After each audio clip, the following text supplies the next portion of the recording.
国中已接收。少废话，朝廷的赋税一粒都不能少，交不上就拿人去顶。嘿嘿嘿嘿。离线 AI 系统已激活，竭诚为您服务。穿越了，居然手机还在，没信号啊，打不了电话，上不了网，就剩 AI 小包能用了。外来秀才，无亲无故，在这个穷得要死的世道，这身份就是免死金牌，绝不能丢。小包，大前雍宁年间，下次元始是什么时候？数据库显示，大前雍宁3年，秋位将于3个月后举行。好，第一步，先把这张护身符攥死。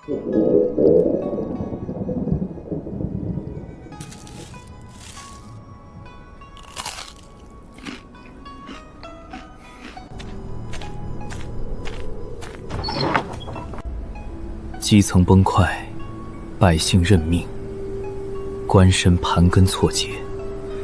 既然老天爷让我来这人间炼狱，那就让我用新世界的规矩，给你们掀了这旧乾坤。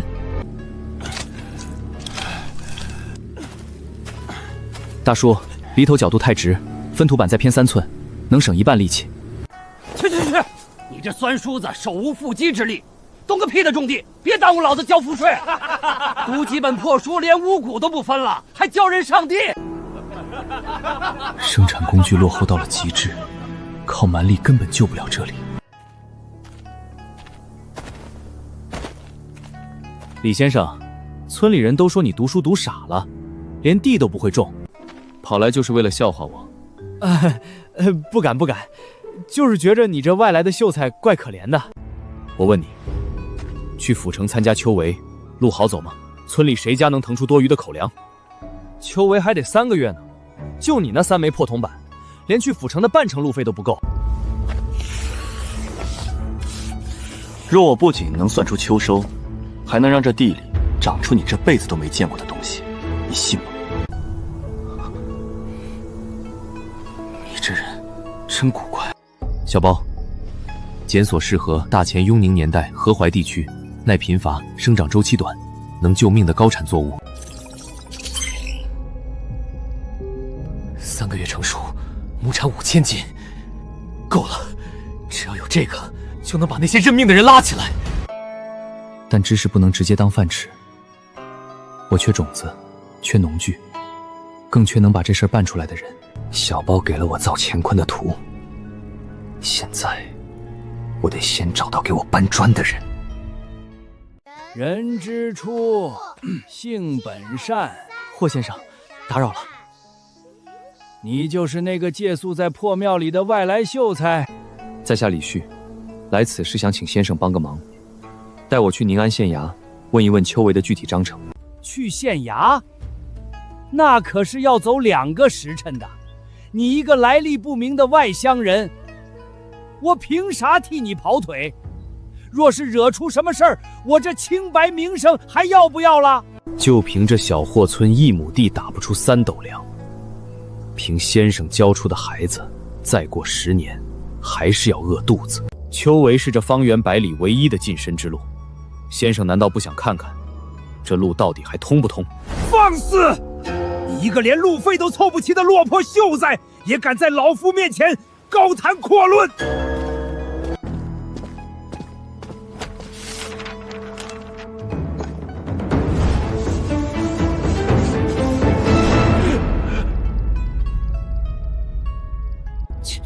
器具破题，这古法竟是一气呵成的绝佳好文。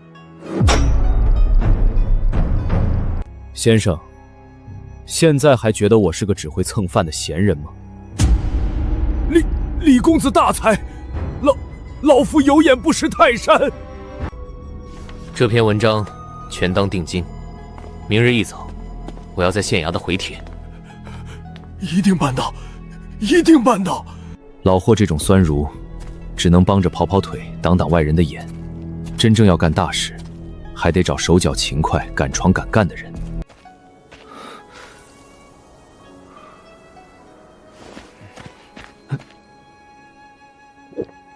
狗子，想不想以后顿顿吃白馍，再也不用饿肚子？你又要干啥妖？我要找个敢跟我下地替我跑腿自己人。你敢不敢赌一把大的？我说秀才，你放着文章不写，搁这儿劈柴，这破铜烂铁能变出白馍咋的？别废话，把那根带铁套的横木递过来。我可先说好，我就是在这儿避个日头，不当你这苦力啊。过来，试试这玩意儿沉不沉？这老犁头少说70-80斤，牛拉着都费劲，我一个人能提得动才有鬼了。试试我改的这把。邪门了，这怎么跟提一捆稻草一样轻？把长直圆改成短曲圆，加了这根省力杠杆，牛拉起来至少省1半力气，深耕还稳。你真是秀才，你这脑壳里到底装了啥？想不想以后顿顿吃白馍？想，做梦都想。从今天起，你替我跑腿传话，打下手，每天管你1顿饱饭，事成之后再给你30文工钱，干不干？干！李大哥你放心，村里就没有我冯狗子跑不下来的腿。小包小给的知识再好，也得靠人把它落到地里。狗子，拿上这玩意儿，先帮我吆喝。咱们先靠它换钱，有了钱，再去换我要的土豆种子。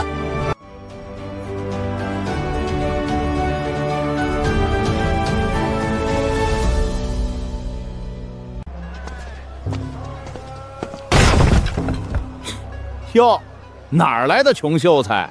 不好好去庙里求功名，跑我这儿拿一堆破木头消遣人？什么破木头？这可是李大哥新做的梨，比你这摊上的都好使。笑话，老夫卖了半辈子牲口，梨长什么样我不比你清楚。你问问这满街的铁匠木匠，做农具他们说了算，你一个酸熊子懂个屁！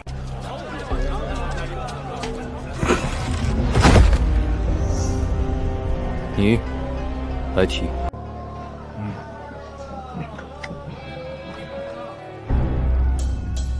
邪了门了，这手感怎么跟提一捆柴火一样？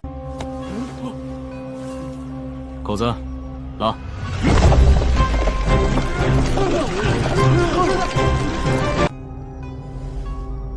嘿嘿，李秀才是吧？看你也是个懂点巧思的。这破木头我收了，给你50文当交个朋友。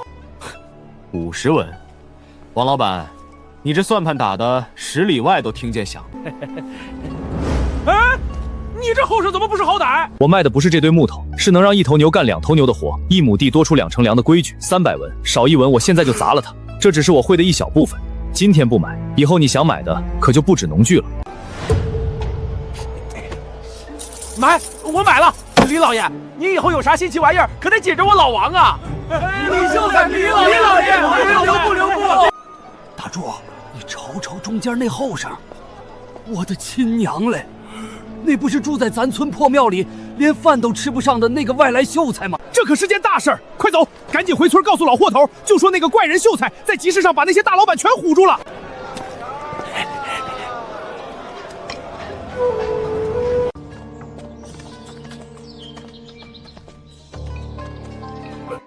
哎呦，李老爷，不，李贤弟，听说你在集市上大显神通，为咱小霍村长脸了啊！贤弟既然有这等造化，看在同村的份上，能不能也教教老府？教不了，但我能让你们不用再挑水浇地。去叫上村里能动的人，带上家伙，跟我去村西河滩。小包，调出适合浅滩的武士水车图纸，结构尽量简化，能用竹子和麻绳代替的零件标红。李大哥，你真要在河滩建那啥水车？村里人都传开了，说你要搬条龙去河里吸水。比龙好使，去把这张图拿给他们看，按我画的尺寸下料。就差几根破木头竹子，就能把河水引到地里。李老爷莫不是拿咱们寻开心吧？要是真这么神，县太爷早修了，轮得到咱这穷山沟？觉得我在寻开心的，现在就可以滚回去继续挑水。我要在这里建提灌水车，今天出工的，以后浇水优先，还能来我夜校识字。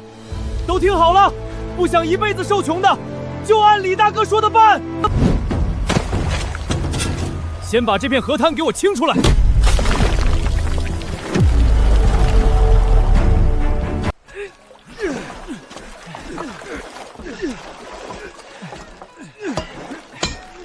李老爷，不是俺们偷懒，这破木头架子看着就不结实，能把水弄上来，别等会儿被河水冲个稀烂。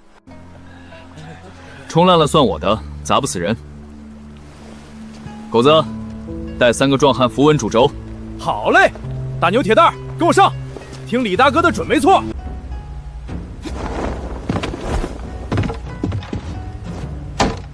剩下的人把煮水槽给我架到田埂上去。开渠，试水。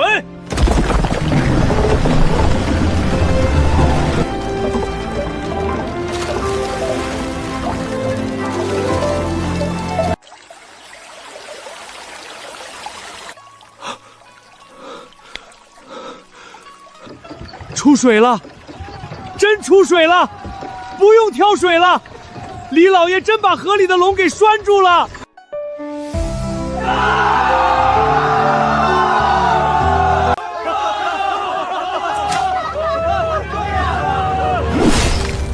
觉得神奇？这只是我要教你们第一课，水是我引来的，规矩就得我来定。以后出工按我定的时辰，浇水按户排班，破坏工具、偷奸满罚的，永远别想用我的东西。听明白没有？听明白了，全听李老爷的。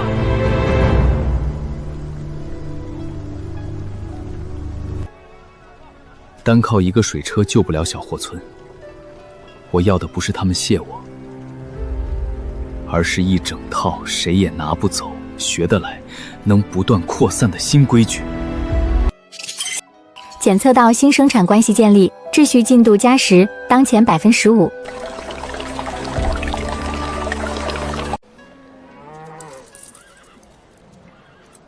旭哥，你疯了！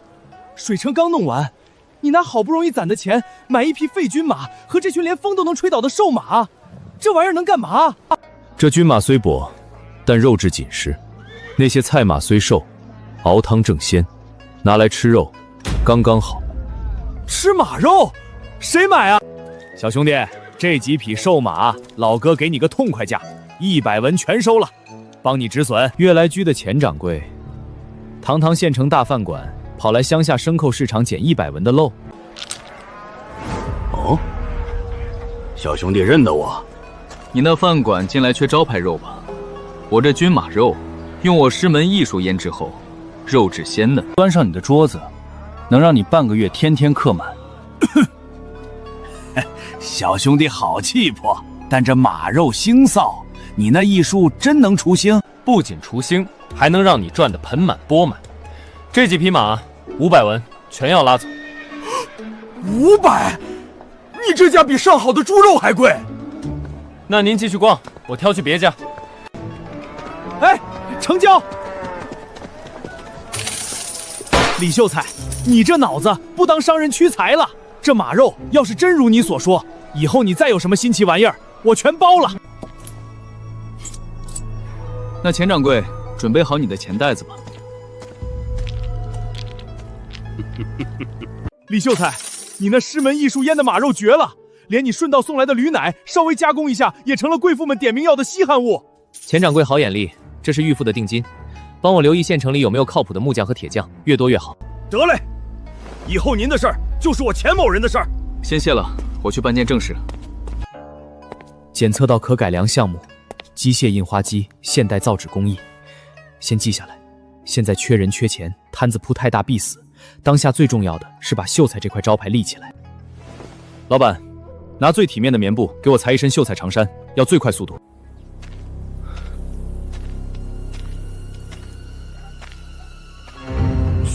旭哥，你这穿的跟县太爷身边的老爷似的。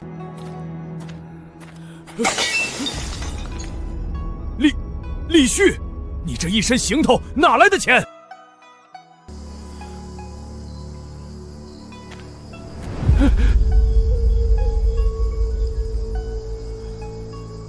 整好了，土豆种也催芽了，但这么多事我一个人跑不过来，缺人，更缺懂规矩、能替我盯事儿的自己人。旭哥，咱这是要种啥宝贝？还要建夜校教村里人认字，他们那群榆木大盗能听懂不？听不懂才要教，但我现在更缺个管账盯工的跑腿掌柜。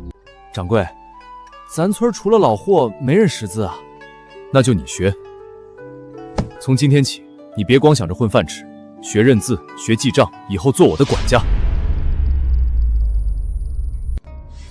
先学写自己的名字，再学认1、2、3、4。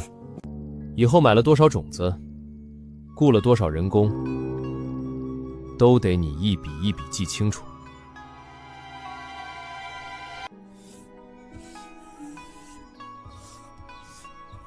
旭哥，我从小要饭到小霍村，村里人都拿我当狗使唤，你是第一个把我当成人看的。我不缺摇尾巴的狗，我却能替我扛事的刀，能做到吗？能，我这条命以后就是你的。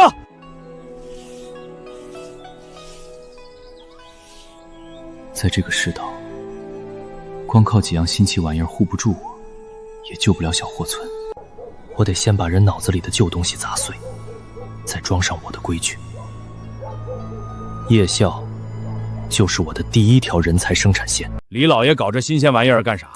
读书能当中饭吃，不如多编个筐实在。就是，咱这泥巴腿子认那方块字有啥用？觉得没用？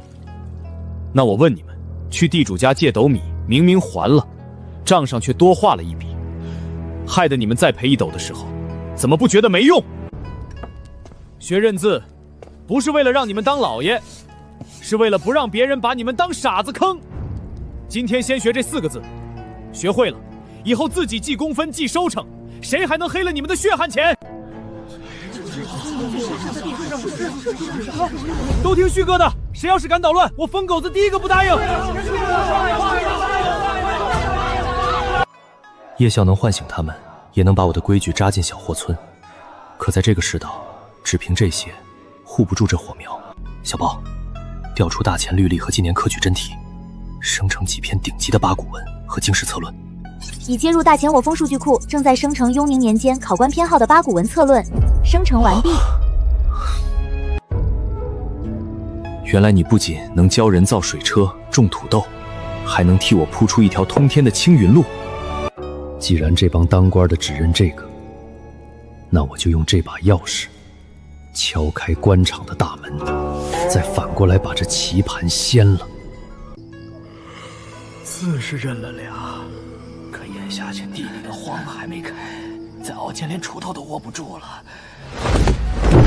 觉得耽误干活，我本来还发愁这第一批脱毒土豆种不够分，既然有人觉得读书没用，那正好。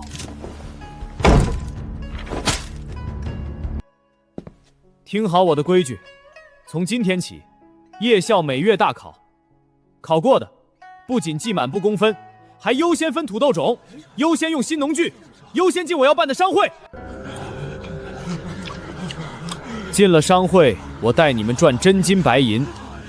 不想考的，现在就可以走，以后也别眼红别人吃肉。考，我考，旭哥，我这就把我大舅子、二姨夫都叫来，咱村这点名额哪够？都听好了，以后外村的想进咱夜校，都得按旭哥的规矩来。光凭技术留不住人，只有绑上实实在在的利益，这套新制矩才能从小霍村杀出去。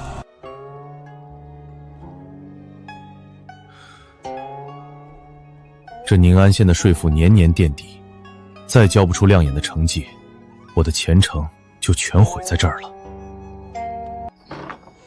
方大人，小霍村那边出了档子邪门事儿。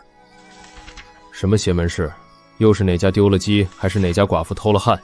都不是，村里来了个外来的落笔秀才，叫李旭，他搞了个什么夜校，教泥腿子记账，还改了农具，据说耕地能省1半力气。现在又在地里试种一种没人见过的土疙瘩。一个穷酸秀才，泥腿子半夜不睡觉，不去赌钱，反倒抢着认字，一点不假。村民现在都快把他当活菩萨供着了。若真能让百姓认账，多打粮食，这绝不是什么妖人，这是能救我乌纱帽的宝贝啊！本官要亲自去小霍村看看，这个李旭到底是个什么路数。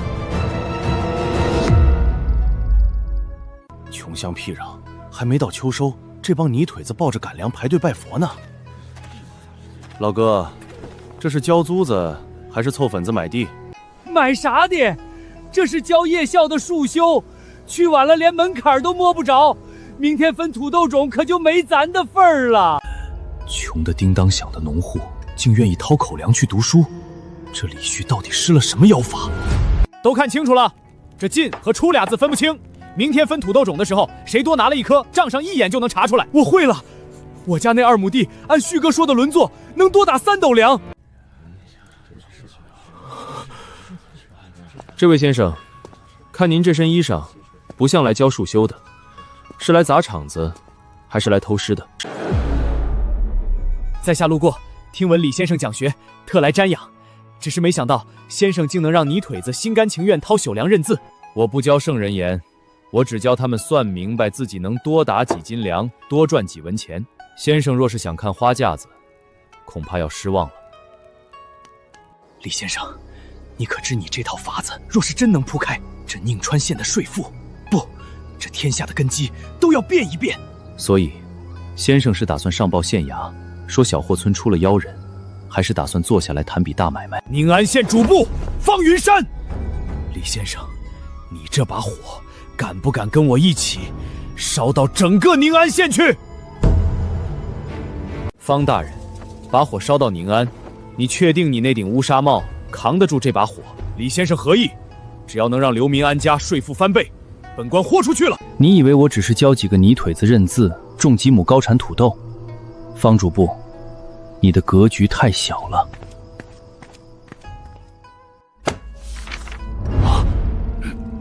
夜校是给我算账、记账、执行命令的人才生产线，土豆是把百姓从生死边缘拉回来，绑定在我这套规矩里的根基。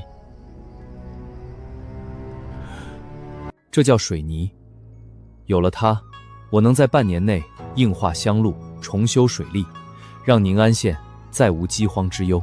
但这也意味着，把持粮价的粮商，包揽漕运的乡绅，都得破产。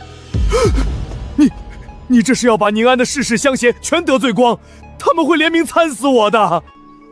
最后，建商会，把零散的商人组织起来，抱团进货，统一标准，让他们按我的规矩赚钱。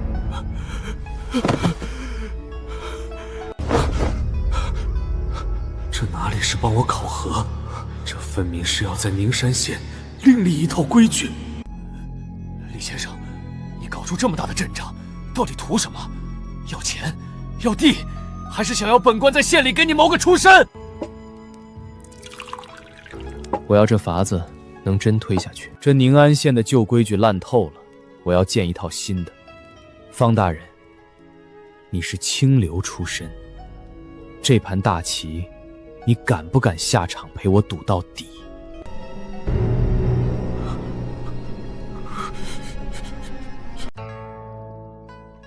李先生的才学，下官彻底服了。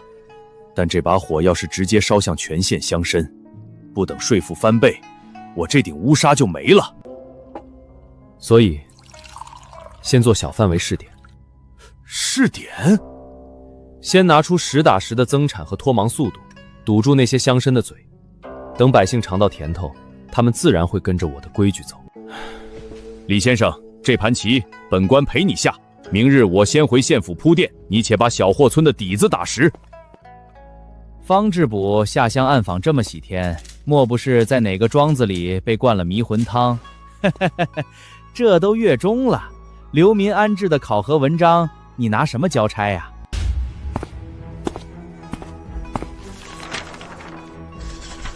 拿什么教？拿能让流民半年内丰衣足食的奇策去教。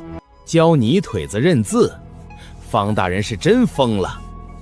老张，等秋收时，别眼红的捶大腿。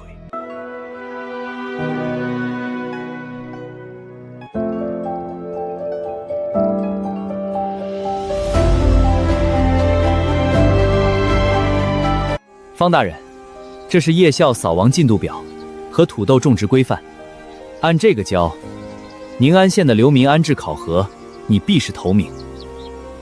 李先生，这等经世直用的奇才，不能只困在这乡野之中。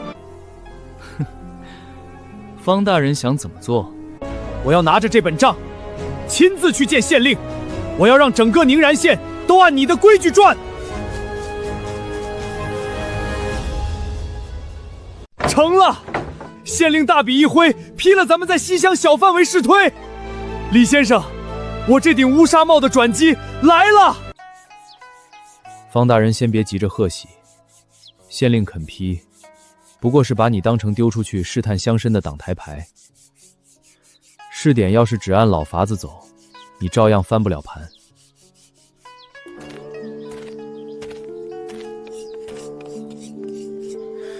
李先生教训的是，接下来你要断官怎么做？要推，就必须夜校、农业、工房三者联动，一起推。三者联动，县里只批了农业示众，若是私自大办学堂、开工坊，那些乡绅定会参我结党营私。没有夜校，谁按你的新规矩种地？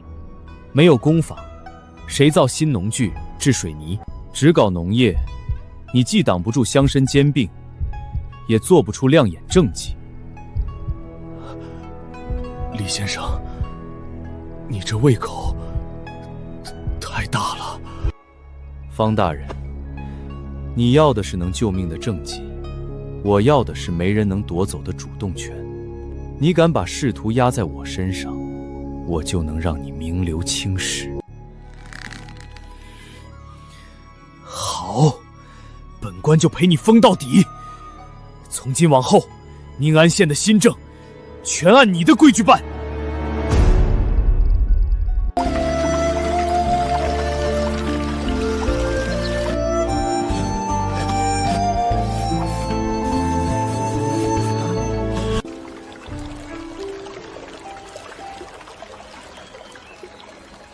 系统机检完毕，离县知识库已就绪。既然已经被这台机器和这世道推到了风口浪尖，你只想过日子是不可能了。那就去做一场掀翻旧秩序的局。方知伯，弄几个泥腿子进县城上夜校，还得县衙拨银子，这不是变着法糊弄县令大人吗？方元山，你力保的这个李秀才，莫不是只会搞些花拳绣？大人，卑职愿以乌纱帽担保，李先生的夜校绝非行事，若有半句虚言，卑职甘愿受罚。敢把仕途搭在我身上，我就让你赢个彻底。是不是花夹子？算笔账就知道了。狗子，过来。算账？我把县里块的账房都请来了，一个泥腿子也敢叫板？小货村1亩地，土豆亩产2000斤，按市价每斤30文。减去新农具摊销50元，肥料钱100元，水车折钱30元，人工80元。算一算，一户种10亩，纯利多少？纯利56两4钱。你怎么比算盘还快？这是什么鬼画符的记账法？老天爷，这要是用到集市上，谁也坑不了咱们。奇才，这等能给百姓算明白真金白银的本事，岂是那些酸府书院能教出来的？方玉山，传令，夜校立刻在宁安县全面幕开，本官要亲自向知府大人报捷。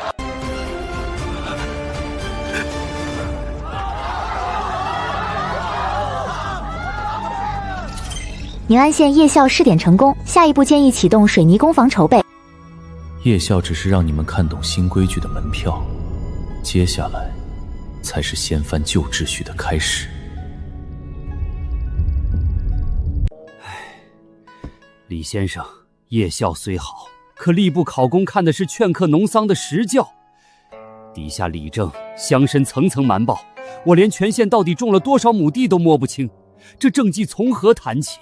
谁说夜校只是教他们认人手足刀尺的？从今天起，加2门主课，记功分，认告示。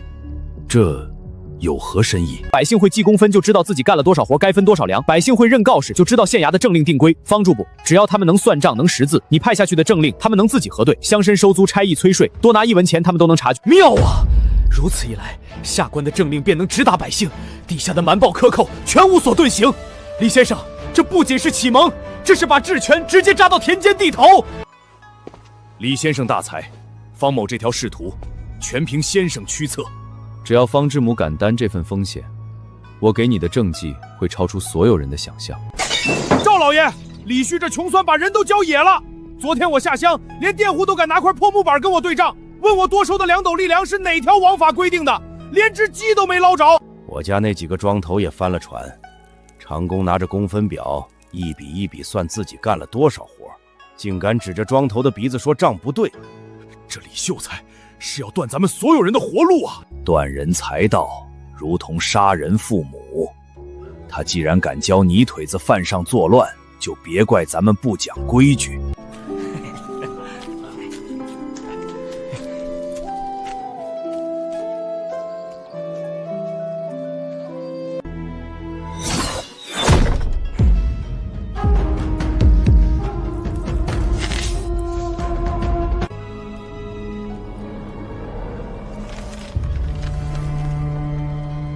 反扑来的比预想的还要快。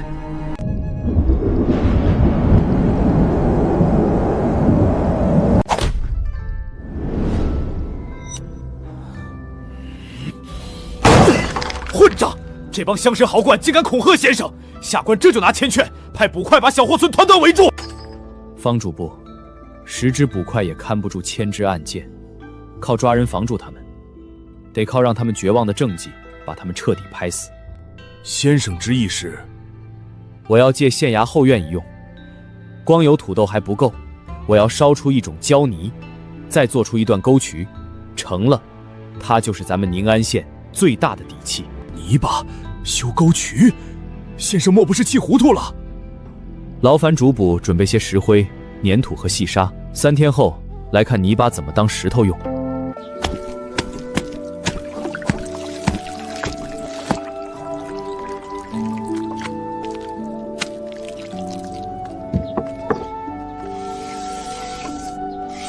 李先生向来精明，怎的受了恐吓，反倒跟泥巴较上劲儿了？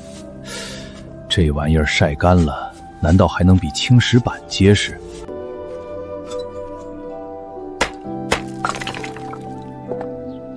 方主簿，来看吧。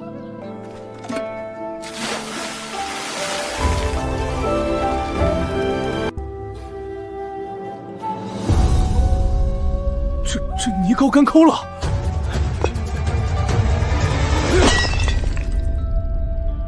神迹，李先生，这是神迹呀！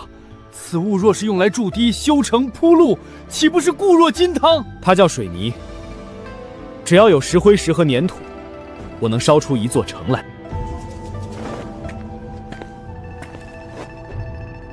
李先生，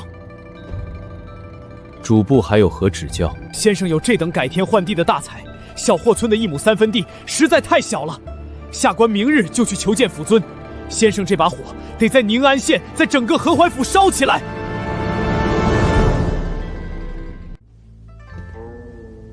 方主簿，本府这几日被水患账册搅得头疼，你大老远从宁安跑来，不会是要献什么奇石给本府赏来吧？府尊明鉴，此乃卑职辖下一位奇才所制，名曰水泥。奇才，本府见多了夸夸其谈的才子。这老鼠子水泥能填了泛滥的淮河，还是能当饭吃？它能筑堤、铺路、修城，卑职不敢虚言，请府尊一试便知。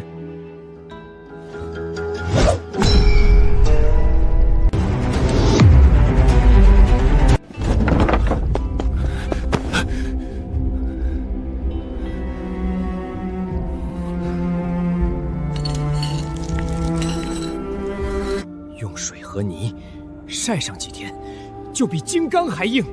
若用此物铸造堤坝，河淮年年水患岂不是有救了？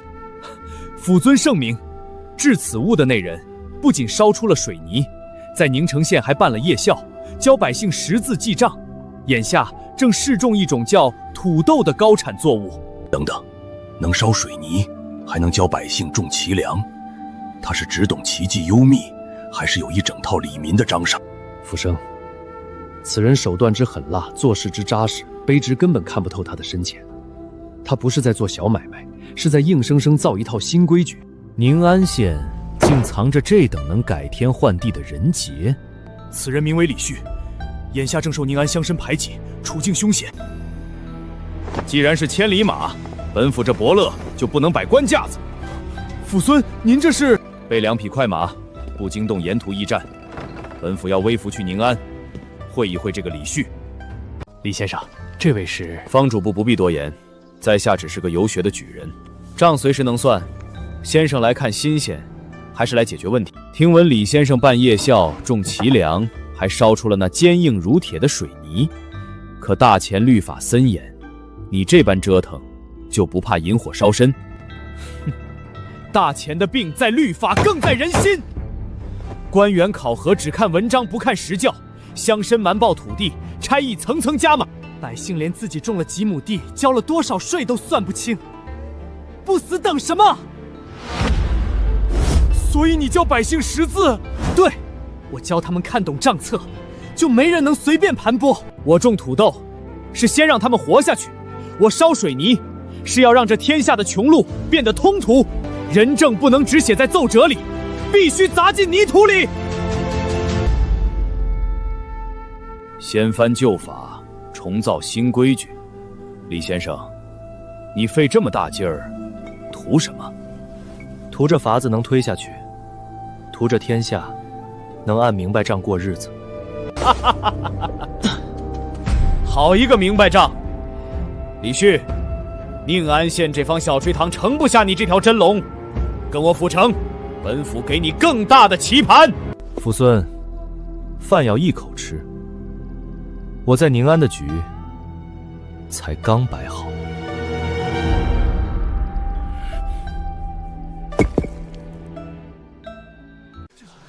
李先生，听说知府大人亲自点了你的将，你这一飞冲通，咱们小霍村的活路，你可不能不管啊！要是没了你，咱们这地还怎么种？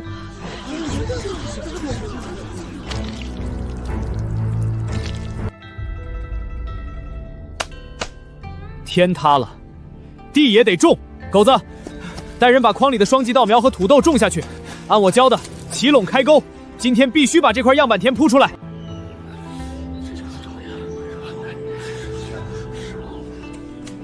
陈景荣想直接把我拉去府城，但我李旭的根必须扎在这泥土里。李先生，府尊有信。府尊说了，先前是他孟莽，去府城绝不让你当那摇笔杆子的清客幕僚。那让我去做什么？城南100亩良田，府库拨银。府尊要在府城边上给你建一座集书院、农坊、工坊于一体的大园子，书照讲，农具照造。你在小霍村怎么干，在府城就怎么干，资源给足。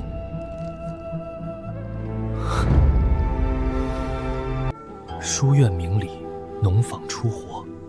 陈景林这是看懂了我的路，直接给了我一张可以燎原的版图。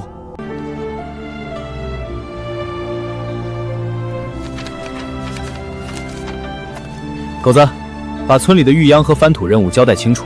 先生，咱们要干嘛去？去府城办个大的。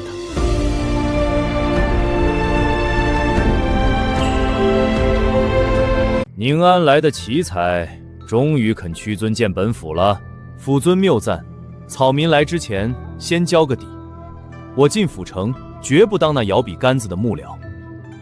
哦，那你想做什么？3个条件：第一，书院不能只教八股，格物致知、百工之术必须堂堂正正进课堂；第二，农业推广、夜校和改良农具必须配套落地；第三，府库拨银必须专款专用，账目公开。李先生，你疯了！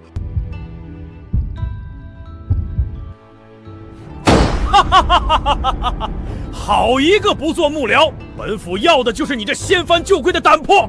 来人，去本府的令箭来！方主簿，从今日起，你暂时放下县衙案簿，专职配合李先生，要钱拨钱，要地批地，谁敢推诿，本府唯你是问。府尊，卑职是彻底上了他的贼船啊！哼，这是能载你青云直上的楼船，就看你有没有命坐稳。李先生，我这顶戴花翎都押给你了，你可别让我输得精光。方大人，系好安全带，接下来的速度，怕你跟不上。和贫瘠的小霍村不同，这河淮府城商铺连绵，官署威严，盘根错节的旧势力深藏其中。旭哥，城里可比小霍村大多了，咱们在这儿也能像在村里一样横着走不？这里肉肥，盯着的狼也多，咱们要见规矩，就挡了别人的财路。一个外来的穷秀才，也想在河淮府改规矩，我倒要看看你这把火怎么烧起来。奇迹妄术，君子不器！你这外来的穷秀才，竟妄图用这些百工建业玷污书院圣地！就是一个乡下秀才，也敢来府城班门弄斧。张老，若逢大旱，城墙坍塌，您是靠知乎泽野去堵决堤的洪水，还是靠君子不言利去填百姓的肚子？放肆！你这是歪理邪说！宁安县示众的土豆亩产1000斤，县衙后院用我这奇迹艺术烧出的水泥，3天硬化成渠，滴水不漏。恶殍遍地时，4书5经填不饱肚子；水漫金山时，程朱了学堵不住决口。小姐，这李秀才也太狂了，连张老都敢顶撞。不求虚名，只求落地，此人绝非凡品。强词夺理，老夫不与你辩。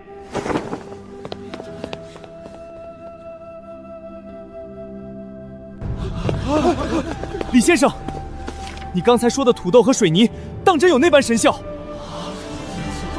何谓格物？何致知？求先生教我。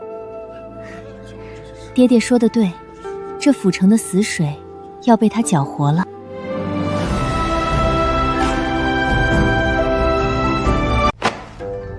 陈大人，那李旭在书院大堂公然叫嚣4书5经填不饱肚子，此等毁经灭道之徒，你若不严惩，这府城的学风就全毁了。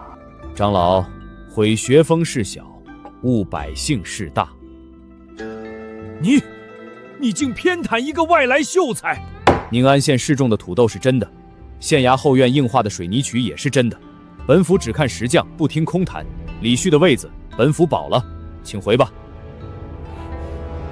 哼！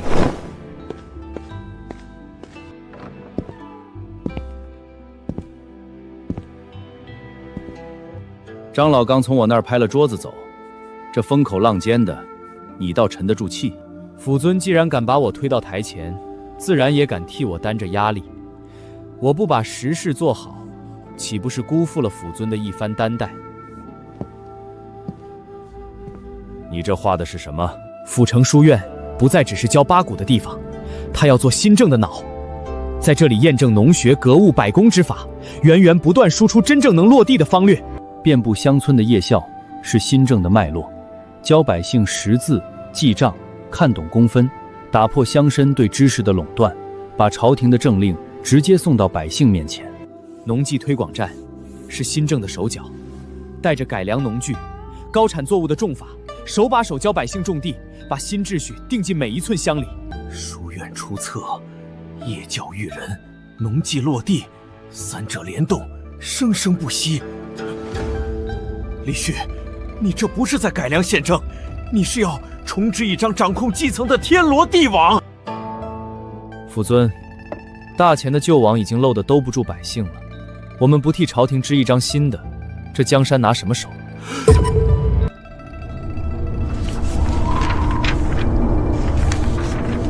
双计到，抢着中2计，怕是到头来颗粒无收哦。都听李先生的，横锯2拳，出锯1拳，深1寸。本官来。方方志不真下地了？看什么看？李先生的法子，本官拿乌纱帽保了。愿意跟着宁安县新政吃饭的，脱鞋。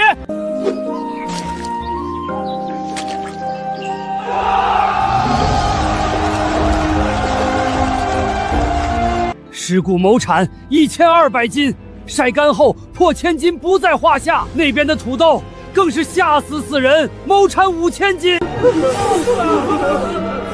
神迹，李先生，这是神迹呀！宁安活了，百姓活了。方大人，这不是神迹，这是农法。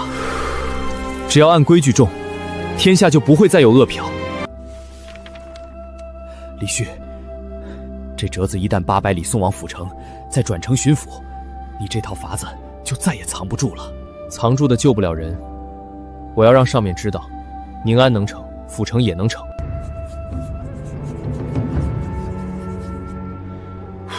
一差，800里加急送往府城陈大人案头。医生，小包，第一声惊雷已经炸响了。房主簿李秀才，朝廷的封赏指日可到。李秀才，这东西种在土里贱，到了我王家粮铺里才叫钱。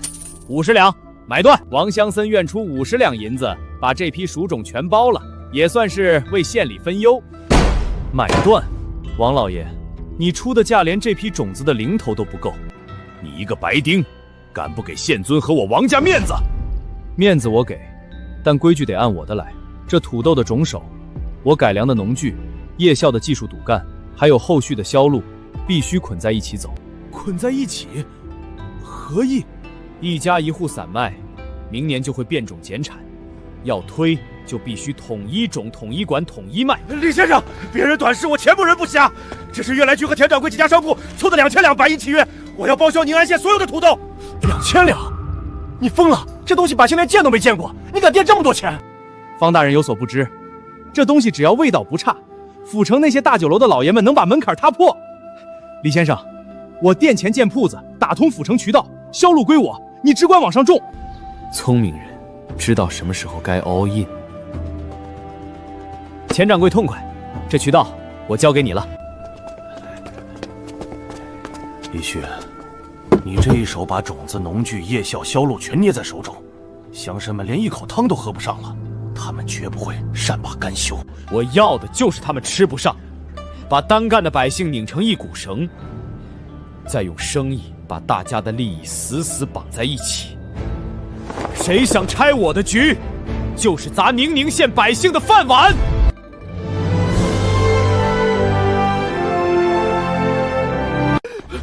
掌柜的，王香柴发话了，城里所有商行谁敢给咱们供粮油，就砸谁的招牌。后厨的菜马上就要断吨了。李先生，这可是要把咱们往死里逼呀！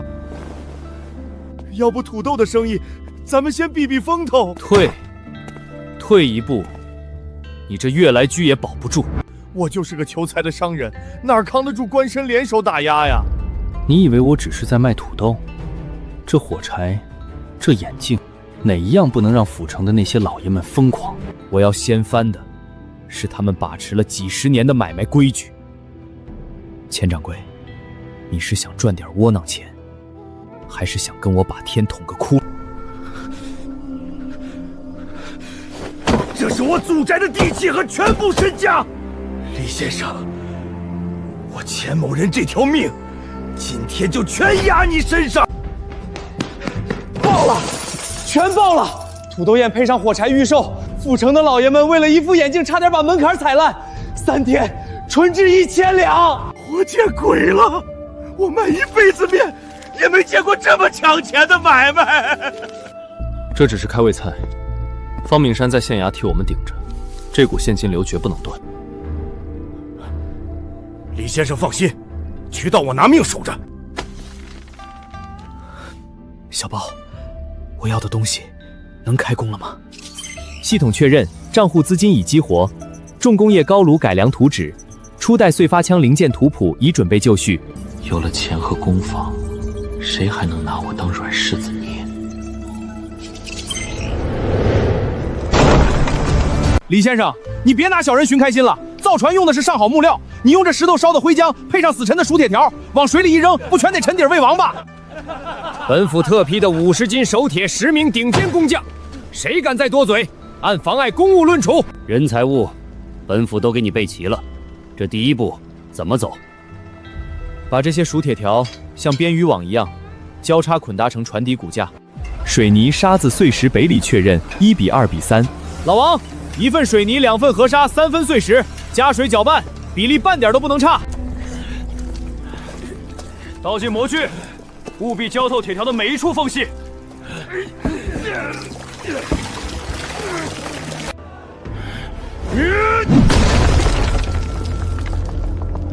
哦，这硬的跟铁山一样啊！李先生，这东西比木船重了不止1倍，真能浮下来。拉滑膏，下水！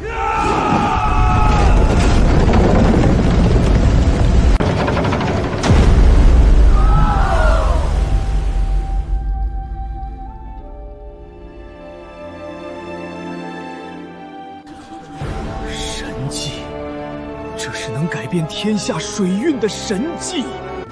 船台有了，接下来该给这大钱的水杯装上新牙了。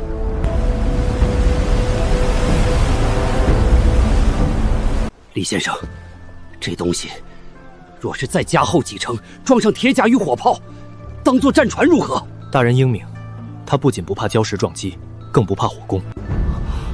好，本府要把此事加急上报，定要让上面看看我合怀府的本事。父亲只看到了船，可我却有一事想问李先生。李先生的书院与宁安夜校，为何只收男丁？难道女子便不配识字，不配学这些经世致用的本事吗？字不分男女，算账也不分男女。陈小姐问这话，是只想发2句牢骚，还是真打算做点什么？我想在府城办女学，教他们认字、算账、看告，不必再做睁眼瞎。有魄力。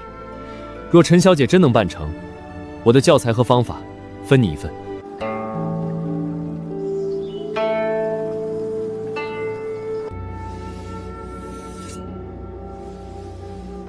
大人，师傅那边出了个叫李旭的奇才，用石头烧的灰浆配熟铁，造了艘巨船。那船连刀砍都留不下印子，最关键的是，他不怕火。不怕火？好个陈景陵，想撇开老子单干！备马，老子今晚就去会会这个李旭，看看他到底是个什么神仙！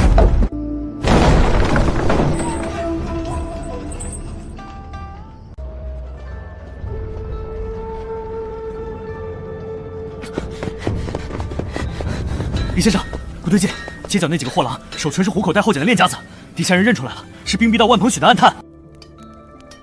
万鹏许这头野狼，到底还是闻着腥味了。那咱赶紧躲躲，或是请陈知府出面压压。不躲，被野兽盯上了，逃跑只会死得更快。狗子，去敲锣，今夜起，工坊扩招3倍，把宁安县夜校第1批学记账、懂图纸的骨干全给我调过来。啊，这时候还扩？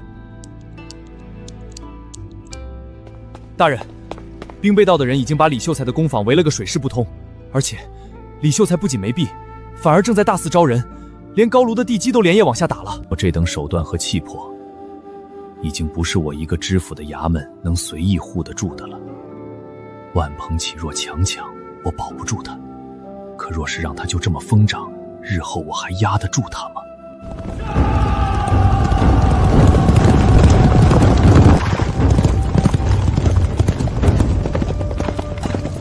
大人，李旭那小子还在工坊里，兄弟们已经把四周封死了，直接冲进去拿人吗？拿人？老子手下不缺会拿刀的莽夫，缺的是敢在老子眼皮底下迎风长的妖孽。走，随本道亲自去会会这个硬茬，我倒要看看他这颗脑袋有没有他造的水泥船那么硬。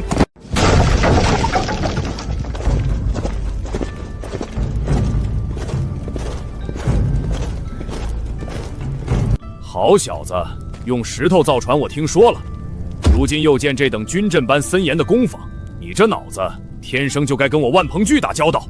兵备道大人一夜造访，不知李某这点烧砖制泥的小法系入不住得了您的法眼。砖和泥，本道有的是人能烧。我来问你，这等奇思妙想能不能用到正地方？比如改良我大钱的火器。大人指的是这个？这激发器比工部造的精效10倍，若配到鸟冲上，射速能提1倍。你真能造？这不过是个手搓的模型。大人，火器讲究料重攻精，您手底下的铁匠炼不出承受这等射速的精铁，也车不出严丝合缝的枪管。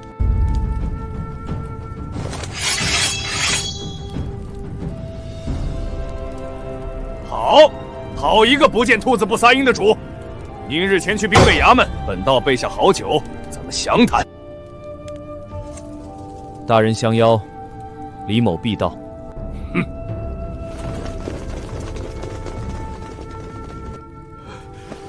李先生，那可是杀人不眨眼的活阎王啊！您还真敢答应去他的衙门？那分明是鸿门宴。万鹏举这头野狼是想用利益拉拢我，再用局势逼我就范。不去是等死，去了才有可能把他变成我棋盘上最大的一颗棋子。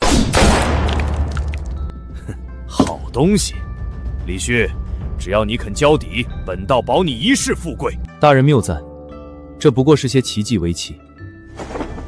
巧计在匠人手里是玩物，在本道手里就是兵权。把你城外那摊子拆了，连人带徒搬进兵壁道后院，要人给人，要钱给钱，如何？搬进后院，就是拔了我的牙，关进笼子当金丝雀。大人抬举，李某心领。只是陈知府那边双季道崔仲和书院改制正卡在节骨眼上，李某分身乏术。陈景干给你的，本道能给；本道要收的，陈景干可保不住你。李某不过是个手无寸铁的秀才，大人若要强留，也得先问问这河淮府的规矩。图纸之事，改日再议。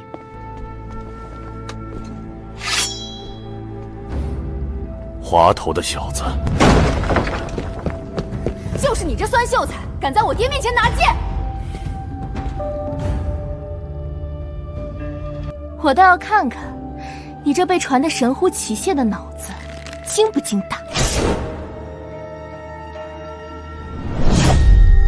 大人，兵备道的门槛，李某今日算见识了，只是不知，大人是请人来议事，还是当贼来审？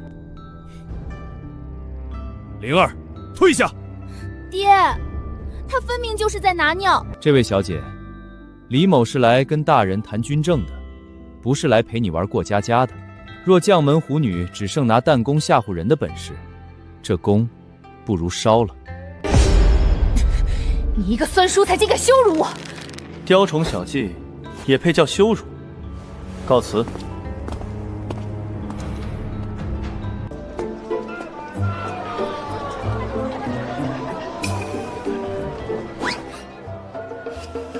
气死我了！这酸秀才竟敢看不起我！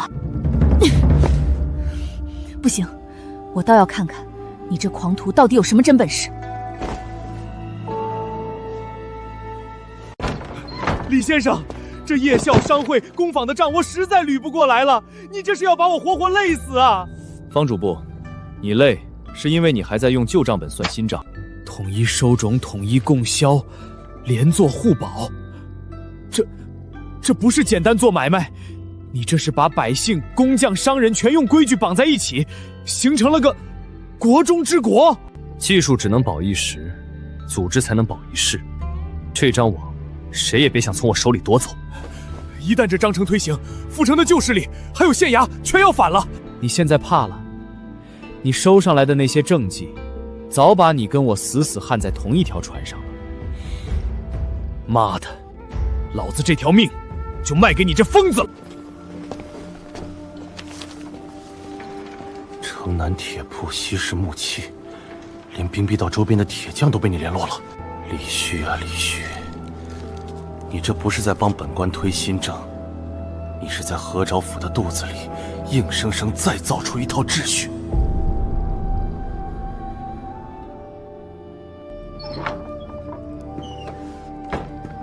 旭哥，刚刚从后门递进来的兵备道的密件。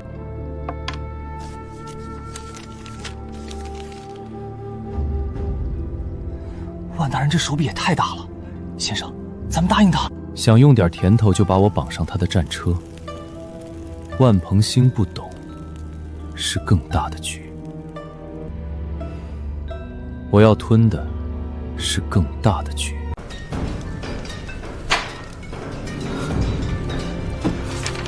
这玩意儿真能让火铳不用等火绳，点火快3倍。图纸给你了，但要做出来，得按我的规矩来。3座官办大工坊的调配权归我，府外铁矿和官窑木炭必须专攻。你胃口不小，要权要料，行。但你夜校里那帮会看图纸的铁匠，必须给我编入军将营。人是我的，绝不碰军籍。我出技术和方法，大人出场地和材料，成品分账。大人，这若能成，咱们的火器能力1倍不止啊！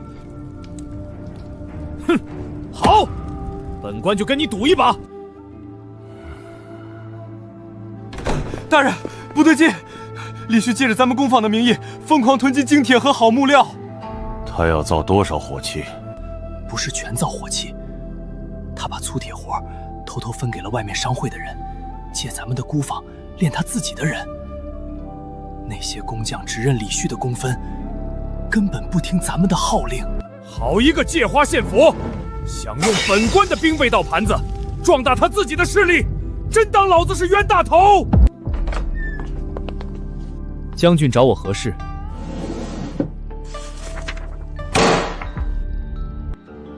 既然咱们合作的这么深，吃住不分，本官总得给你个最稳妥的身份。大人的意思是改籍，入我军籍做我兵制道的人，只要你在上面画个押，以后你就是真正的军方参议。怎么，你不敢？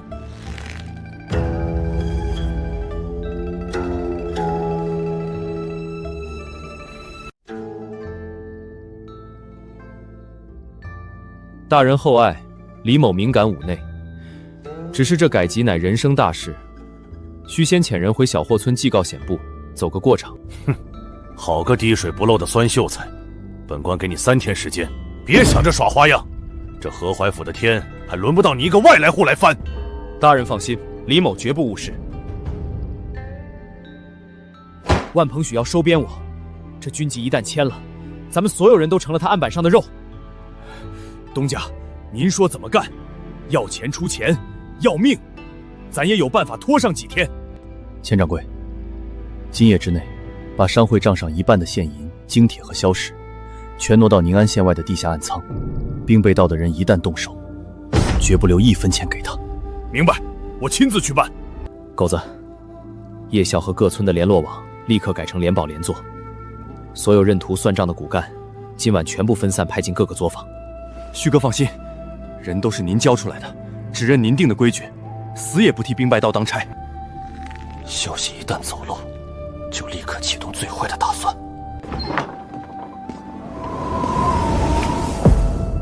你连兵报道的盘子都敢借，胆子真是越来越大了。知府大人深夜到访，不是来兴师问罪的吧？万鹏许的手段我清楚，他既然亮了底牌，就绝不会空手而归。李旭，你以为你现在还只是在推一方人证吗？大人的意思是，你错了。你现在做的事，已经不是一县一府的小事了，上面的大人物已经盯上你了。木秀于林，风必摧之。你那些作坊、商会，还有兵备道盯上的东西，已经不是造福一方的小手段了。上面的人若只当你是个能干活的奇才，或许还能留你一命。可你现在是在织一张网，一张把官、商、百姓全兜进去的网，他们绝不会容你继续做大。大人深夜拦我，不是只为了来判我的死刑吧？我是在保你，也是在保我河淮府的大局。你到底懂不懂？一旦上峰发难，本官也未必护得住你。大人，您微服去小霍村暗访时，看到百姓吃观音土，用断了齿的梨种地，是真的想救他们，还是只想完成上面的考核？放肆！本官岂是那种尸位奴餐之人？那大人既然看见了旧制的陈珂，是打算装作视而不见，继续粉饰天明，还是趁现在还有机会，试着改上一改？万鹏举要吞了我，我若不把这张网织得更密更大，难道要伸着脖子等死？我死了，这河淮府的新政也就完了。好一个趁还有机会试着改上一改！你这书生，胆子比杀人的刀还利。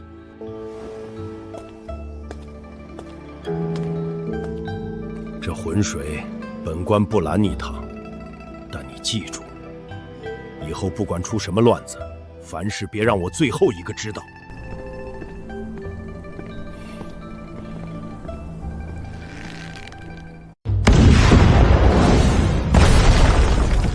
哈哈哈哈！好小子，有这等杀气，何愁不能封侯拜相？李旭，只要你把这火器的根技术交出来，本道保你入军旗，换前程。大人抬举了，学生不过一闲散秀才，只懂摆弄这些物件，军旅仕途一窍不通啊！你这滑头，你以为藏着掖着就能一个人吞下这天大的造化？这等军国重器，上面的人都盯着，你一个白丁，护得住吗？学生自然护不住，但学生相信，兵备道大人威震河淮，若大人肯照拂一二，谁还敢来抢？哼！来人！李公子的攻防，乃是我何举府强军之命脉。传我将令，调着100兵马，即刻进驻攻防外围，日夜守备，闲杂人等一律不得靠近。李公子只管安心造你的东西，本道替你护着。多谢大人厚爱。想卡死我的命门，万鹏兴，你逼我的。这火器的铁壳铸造，就按这张图的尺寸来，记住了，这就是最关键的法门。还以为有什么天大的本事，不过是些奇技异巧的皮毛。等老子把这些都摸透了，就是你的死期。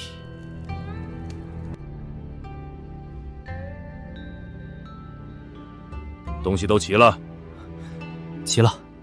这里面是小包整理出来的真正核心，高炉送风曲线，水泥精确配比，火器的核心过查标准。外面那些大兵盯着的，全是少爷故意留下的障母法。放心，只要我钱长官还有一口气，这些东西和人绝不可能落到万鹏江手里。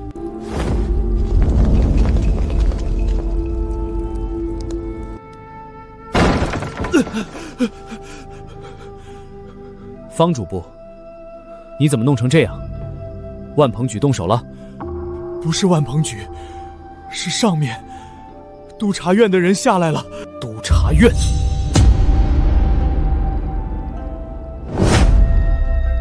他们拿着按察使司的空白文书，罪名是妖言惑众、拒人生事，今夜就要查抄夜校，拿办新政的人。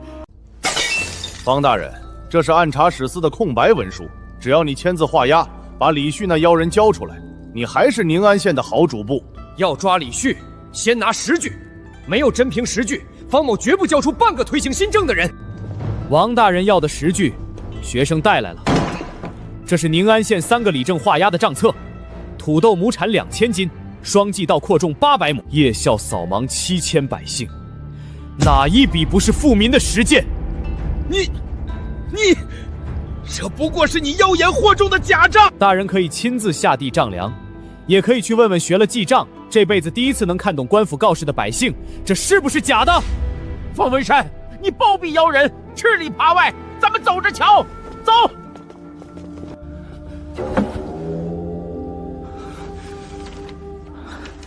只要我在这文书上填上你的名字，把你交出去，我就能平平安安在宁城县当我的主簿。可我不能那么做，李旭，方某今日既然撕了他，就再也没有退路了。方兄，你若倒，我也完了。父尊，上面的意思很清楚，李旭的风头太盛，已经动了别人的饭碗。您不如顺水推舟，把他交出去平息众怒吧。交出去！你去跟上面说，宁安的土豆亩产2000�min，双季稻扩种800亩，7000百姓脱忙。你问问他们，谁敢在这个节骨眼上拿下李旭？万一这泼天的政绩黄了，这口锅谁背得起？李旭，我能替你挡一次刀，却不能替你挡一辈子。你要想活，就得自己长出獠牙。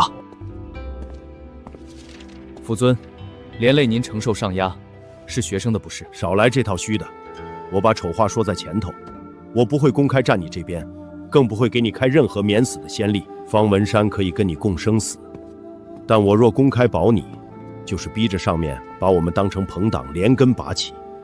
李旭，依附别人的保护伞，总有收起来的一天。学生明白，别人之所以敢动我，是因为新政还只是宁阳县的一条线，线太细，一折就断。父尊，要想没人敢动这把伞，就得把县织成网。你要干什么？既然一个宁安县不够，那我就把这新制矩复制到整个河淮府，连成一片，让他们投鼠忌器，谁也吞不下。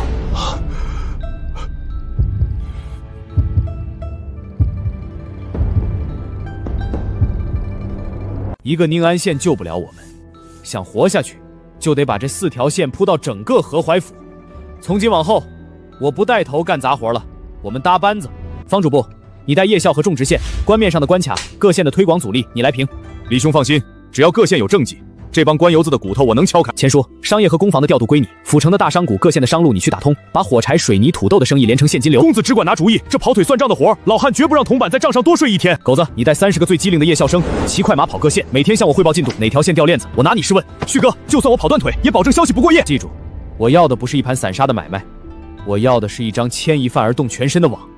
谁想动我们，就得掂量掂量，他咬不咬得动这张网。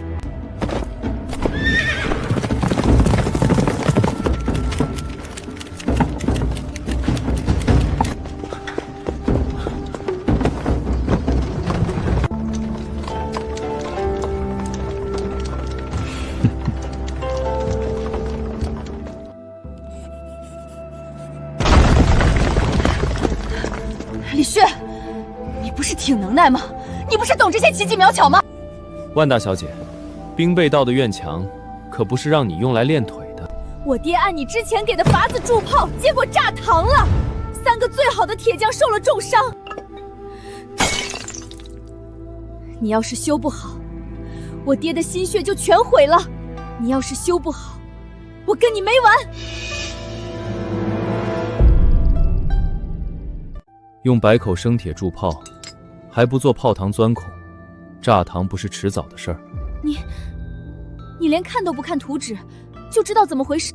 让万兵备把铁料换成灰口铁，炮管外加装2道铁箍，炮膛必须用钻头一点点掏深，按这个来。再炸膛，你拿我是问。你这画的什么鬼画符？书院里的先生连见都没见过。书院教的是写文章，我教的是怎么保命。你这人除了嘴欠，肚子里到底还藏了多少这种东西？炸膛是真，但万兵必派你来，不只是为了问我怎么修炮吧？你这人精的可怕！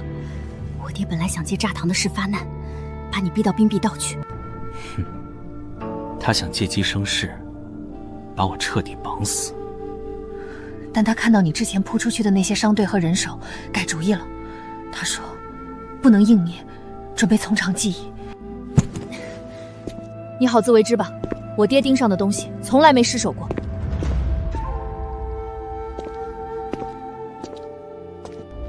从长计议，那就看看到底是谁算计谁。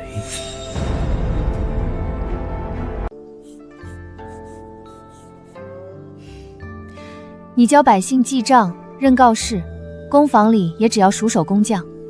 可这府城里的女子，难道就只能在后宅绣花？若我不想只做个旁观的闺阁才女，在你这套新规矩里，能做什么？明理不分男女，做事也不分。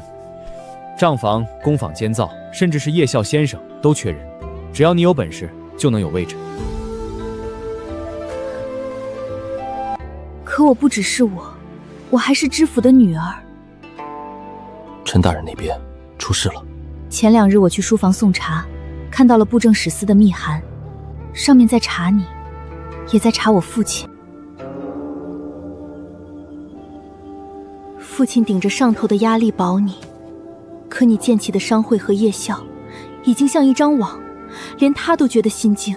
李旭，若有一天我父亲为了自保，必须与你对上，到了那一步，你会退吗？希儿，你看这沙盘，退一步就是万丈悬崖，粉身碎骨。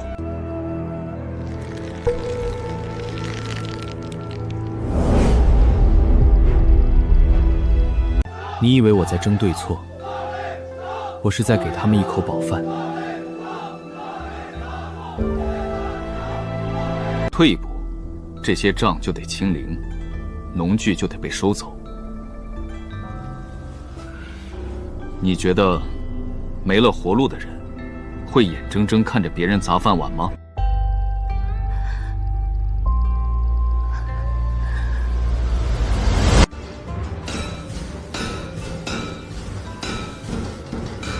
大钱的官老爷以为我是个可以招纳的幕僚，但他们看错了。我建的是一套自己转起来的规矩，这套规矩一旦转起来，能碾平所有挡路的旧石头。现在你还觉得我有退路吗？那我便站在你这边，亲眼看着这旧世道被碾碎。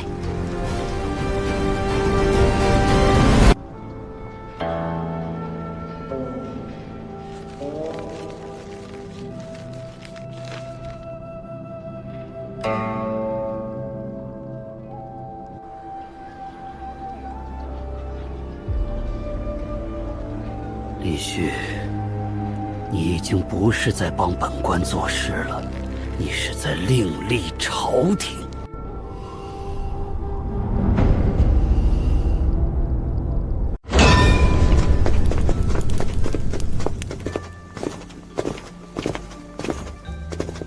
李公子的摊子真是越来越让人眼红了。兵必道大人亲临，有何指教？给你个痛快话。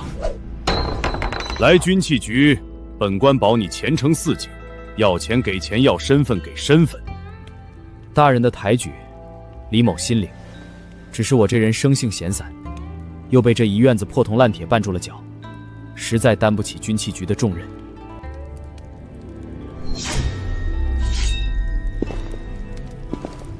你以为凭你几个破作坊，就能挡住这世道的风浪？李旭，你要明白一个道理，你想做的越大，越离不开兵。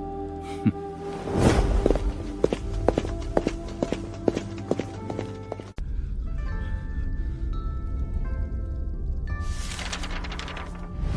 都愣着干什么？开工！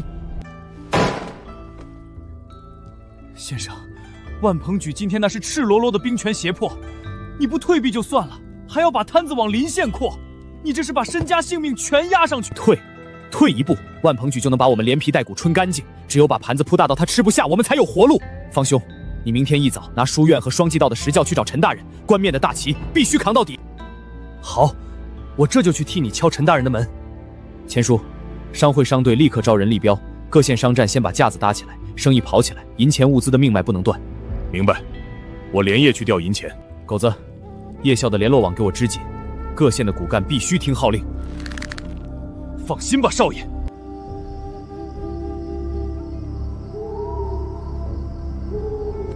主人，当前局势风险极高，是否启动自保预案？不，小宝。从今天起，我们的目标不再只是活下去，我要让这条新路硬生生从这旧世道里趟出来，谁也别想掐灭它。先生，你这扩张计划要人要钱要地，我就算把宁安县的地皮刮3尺，也批不出这么多银子啊！你总得给我点时间去求县令。不用求，钱商会出，人叶校出。你这是越过县衙直接调动商会了？不等上面批了，民心和地盘先站住的人说了算。方兄，你只需要在县衙大印上盖得比我快，别让官面手续拖了实干的后腿。拼了！我这就去给你把官面的路铺平。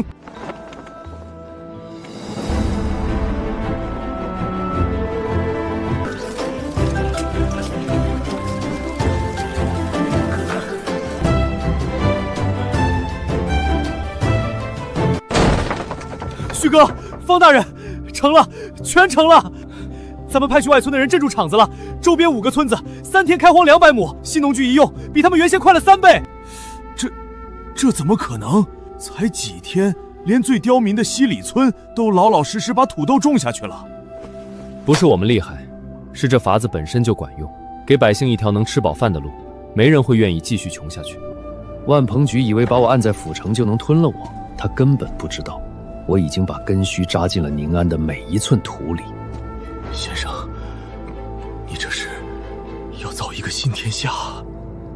乡亲们，那李秀才办夜校是假，想把你们的地骗到手里是真。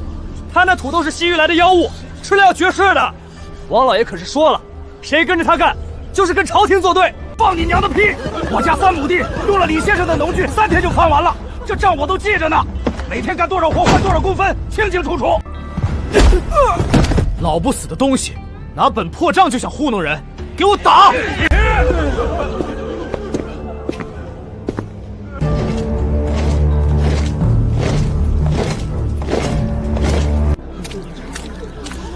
想知道我是不是妖人？拿眼睛看，拿脑子算。念给他听。张铁牛家昨日开荒2亩得工分10分，李栓柱家领土豆种10斤，签字画押。滚出去！别在这儿坏李先生的好事！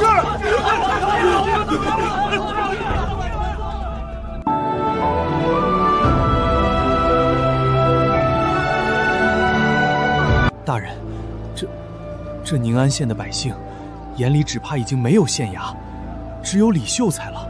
我本以为他在做一方名士，搞几分新奇造化，没想到他竟在我眼皮底下织出了一张只听他号令的网。这等一呼百应的民间势力，若不能为朝廷所用，便是大祸。传令，备车，我要亲自见见这位李先生。集市上那一呼百应的威风，李某人如今是越发娴熟了。大人见笑了，若不抱团，门生早被那些乡绅旧吏啃得连骨头都不剩。你错了，乡绅算什么东西？你现在该担心的是南京兵部，是朝廷的军器局。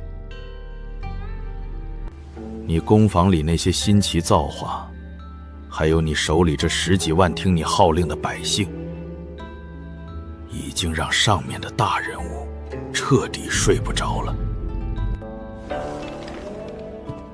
有人递了话，想让我出面，把你的技术和那些夜校商会全盘收归官办。你准备好交出去了吗？不交。你知不知道你在跟谁作对？技术是我的命，人是我的根，交出去，我李旭就是案板上的肉。大人，我可以死，但我不能把跟着我讨活路的人送给别人宰。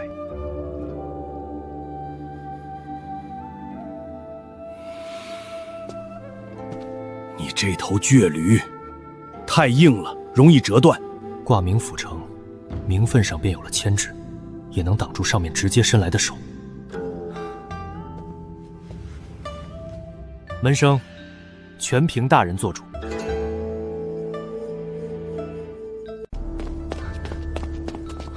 李先生，知府大人没为难您吧？咱们底下的人都捏着一把汗呢。陈大人是个好官，他用自己的官场前程，替我们挡了上面伸来的手。那咱们是不是安全了？安全？官场里没有永远的庇护。他今天能保我，明天局势一变，也能为了顾全大局放弃我。狗子还是太虚，让他明白，我们能依靠的只有自己。传话下去，官面上的新政、天母、账册，全推给方圆山去应对。但咱们夜校的核心骨干名册、商会的暗账，立刻转入地下。明白。尤其是新工坊的那批人和图纸，谁问都说不知道。技术和人心绝不能交出去，这是咱们最后的命根子。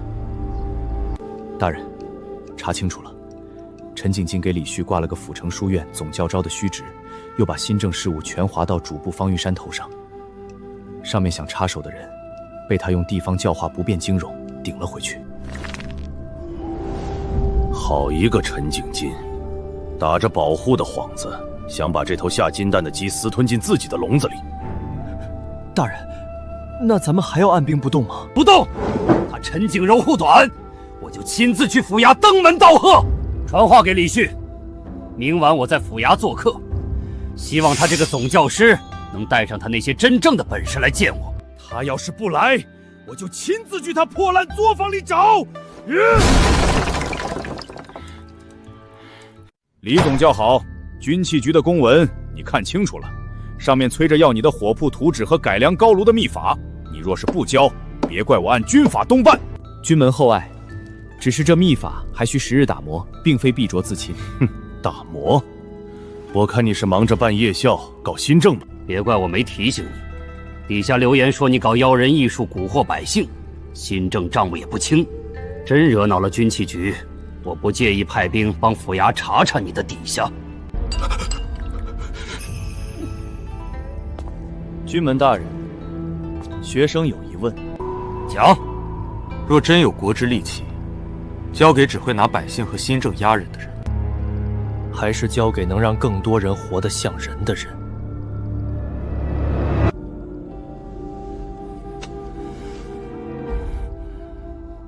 哈哈哈哈哈！好狂的口气，有种！陈大人，你府上真是藏龙卧虎啊！大人，就这么算了？算，我倒要看看，他没了那些穷鬼和烂摊子，还能不能硬气？传话下去，把李旭身边的人给我死死盯住，那个姓冯的小子，悦来居的掌柜，甚至方云山，一个都别漏。大人的意思是，直接抓？先盯死，只要李旭敢不交交底，我要让他变成孤家寡人，跪着来求我。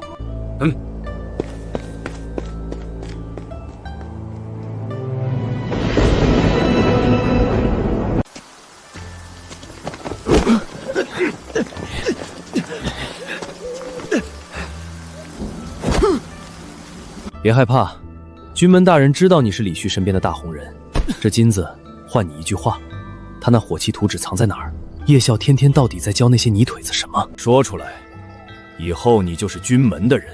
要是不说，我真不知道，李先生从来不让我碰那些书册，我就是个跑腿买包子的。敬酒不吃吃罚酒，我真不知道，要杀便杀。哼，算你骨头硬。万大人说了，李旭要是还不低头，过2天就轮到悦来居前掌柜家老小走夜路了。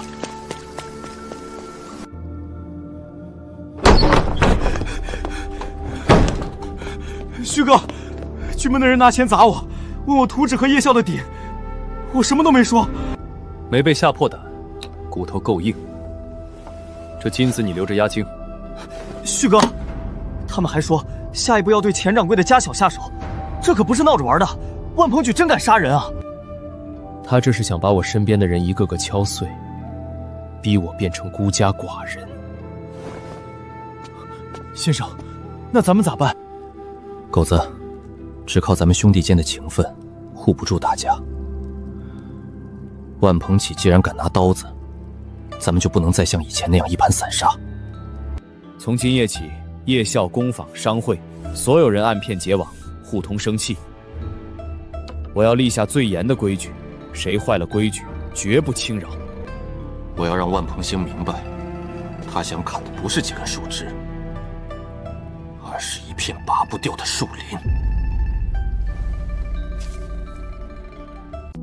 狗子，传我的死命令：从今夜起，所有人按水木火3线行事，单线联络，不许打听别的线。请旭哥明示。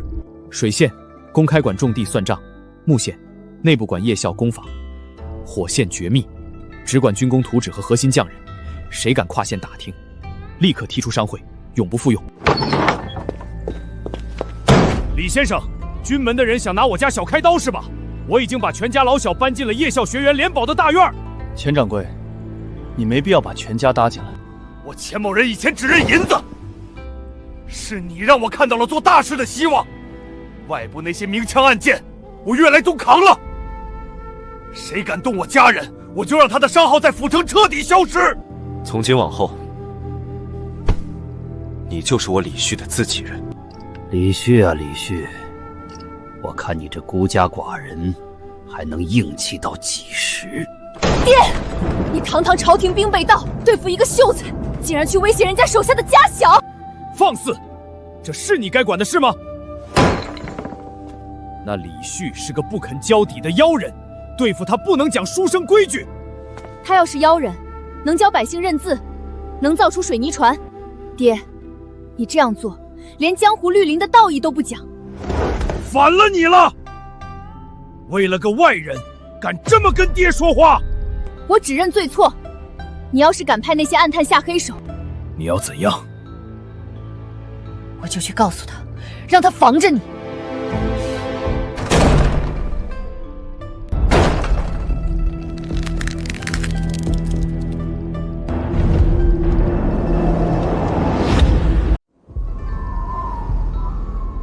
你给我站住！爹，你堂堂朝廷兵备道，对付一个办事的秀才，竟要用这种下作手段。他教百姓认字，帮府城造船，哪一样不是好事？好事？他一个无官无职的白身，一呼百应。你可知他手下那些商户、匠人，连家小的命都交给他？他手里握着连军器局都没有的利器，底下还支着一张连我都摸不透的死士网。他若振臂一呼，这河淮府的百姓到底是听知府的，还是听他李旭的？你这是莫须有！他若要反，为何还要帮府城做事？他现在不反，以后呢？匹夫无罪，怀璧其罪。只要他有造反的能力，就留不得。你不懂，有些人做到他这份上，已经不是能不能用的问题，而是谁敢不敢放的问题。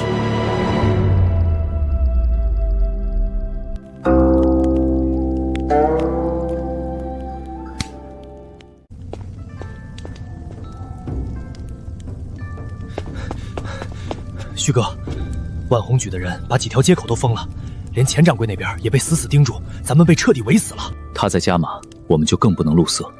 那咱们现在怎么办？拼了！不，我们要让他听个响。手里没有让人胆寒的硬家伙，就没资格谈自保。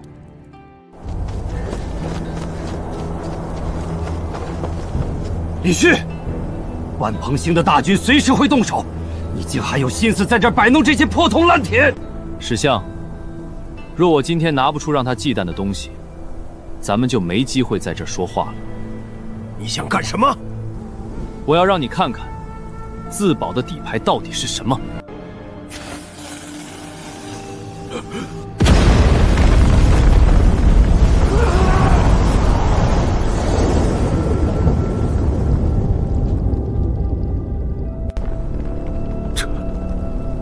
这是何等妖术！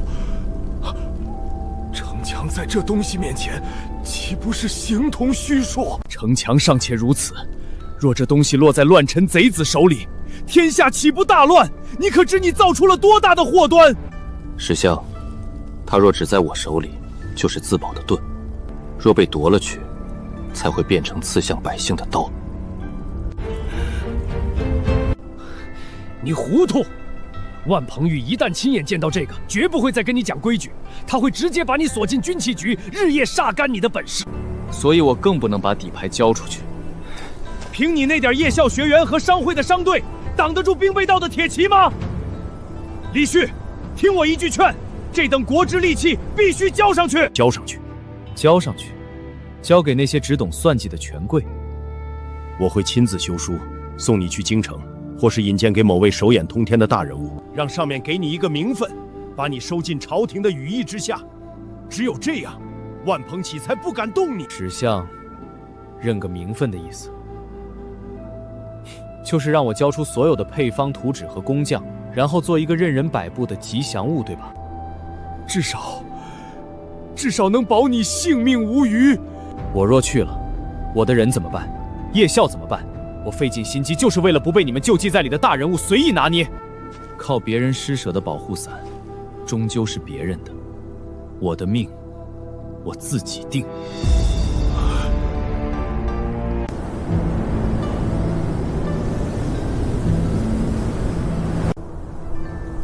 具了这道护身符，你把路走绝了。一旦上面下决心收网，没人保得住你。史相，施舍的保护伞随时会收走，我要织一张他们咬不破、扯不烂的网。你想怎么做？把宁安县与府城彻底连成片，夜校扩到白所，工坊连成体系，商路四通八达。等这张网大到牵一发而动全身，谁想动我，就得掂量掂量代价。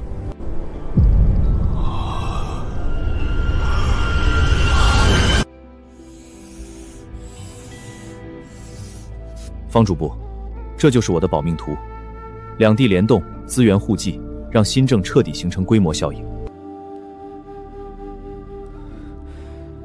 李旭，你知不知道这意味着什么？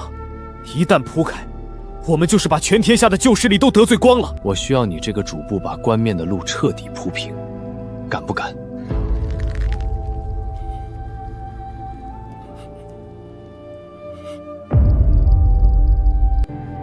妈的，老子的仕途早就跟你和这张网绑死了。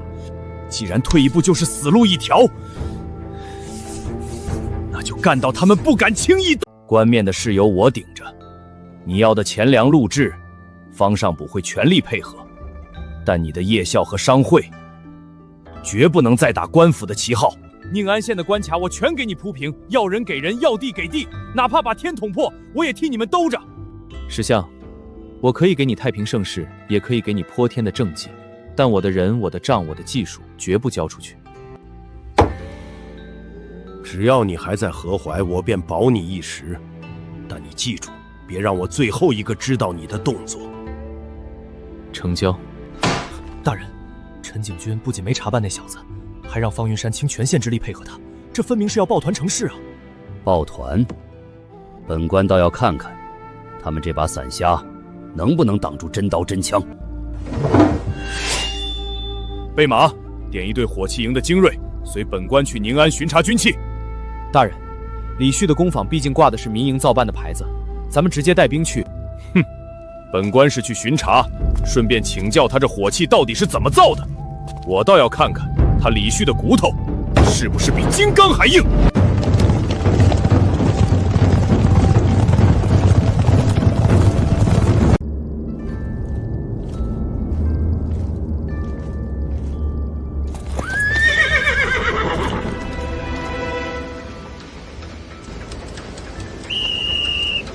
兵备道万大人远道而来，不知是来巡视还是来砸场子。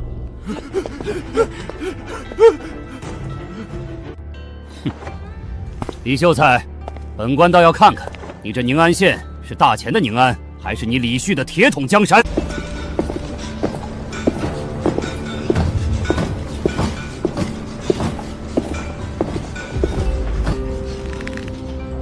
火器、水泥、新军器，李旭，你造这些杀器，陈使主就真的容得下你？大人误会了，我不造反，我只教人认字、算账，让他们靠双手吃饱饭。吃饱饭？他们听你吹哨开工，听你夜校讲学，连宁安县的规矩都是你定的。李秀才，你到底想做忠臣还是想做新主？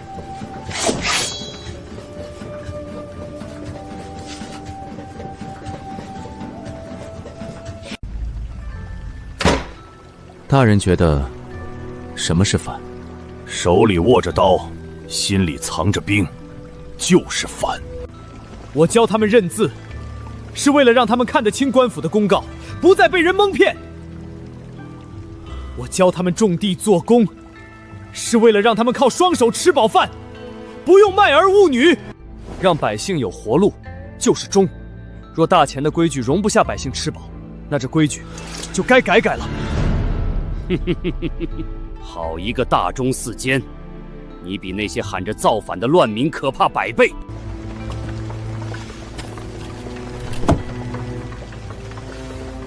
你现在说不想，不代表以后不会。收刀，我们走。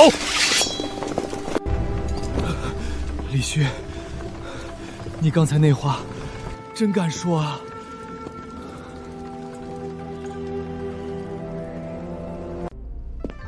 既然他把话挑明了，我们就没必要藏着掖着，立刻启动最后一轮整编。先生，我们怎么分工？方主簿，你带着新政的名头站在明面上，所有官面的麻烦你来挡。好，我这顶乌纱帽本来就是借你的，大不了还给朝廷。前书，商业县和种植县归你统一调度，所有资源、粮食、资金必须像军队一样高效流转。先生放心，我就算拼了这条老命，也不让咱们的人受委屈。狗子，从今天起，夜校和各方的联络由你负责。明面上的消息他们能看，暗地里的人心，我们自己守。旭哥，我明白，谁想从背后下黑手，我第一个不放过他。记住，我们不再是在做项目，而是在织一张网，一张没人能轻易撕破的网。整个宁安县，如同被注入了强劲的动力。一张严密的新秩序网络迅速张开。夫尊，宁安那边传回来的消息，李秀才把新政工厂和商户全捏合到一起了，底下的百姓只认这套规矩。哎呀，他终究还是把这把火烧旺了。夫尊，兵士到那边若追究起来，只要宁安不乱，百姓有饭吃，这就是政绩。兵必道若要插手，让他来找我这个知府要说法。李旭，我能替你兜住上面的风雨，也希望你别真闯出我兜不住的祸。核心秩序网已成型，警告：当前规模的组织一旦加速扩大，将突破地方府县治理边界，彻底卷入国家级权力风暴，覆水难收。覆水难收，那就让这天下彻底变天吧。800里加急，送河淮府衙面交陈府尊。是。恩师，这封信既是向您坦白我的野心，也是为您划出最后的安全线。我绝不后退，也绝不会把这条新路的火种交出去。先生，出事了！万鹏举昨夜从兵部调了300军卒，各乡的乡绅也在四处串联，眼看就要合围宁安。慌什么？他这是见网收不住了，狗急跳墙。他可是兵必道，真要扣个谋反的帽子，我们全完了。方兄，既然上了这条船，咱们就必须把它开得比风浪还快。明面上的官墨文章你继续做，天塌下来我顶着。好，我这顶乌纱帽就陪你赌到底。兄弟们，有人觉得我们修路动了他的财路，要把我们踩死。但我告诉你们，我们不后退，不依附，也绝不把手里的火种交出去。旭哥，我们这条命都是你给的，你指哪儿，我们打哪儿。我们不求依附权贵，我们要做自己的主。我们要让这天下的火种再也没人能掐灭。做好自己的主。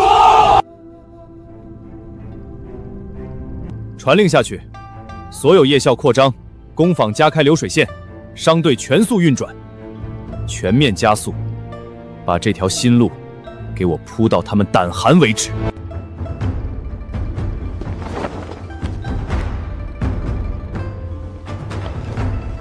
光咱们在这儿。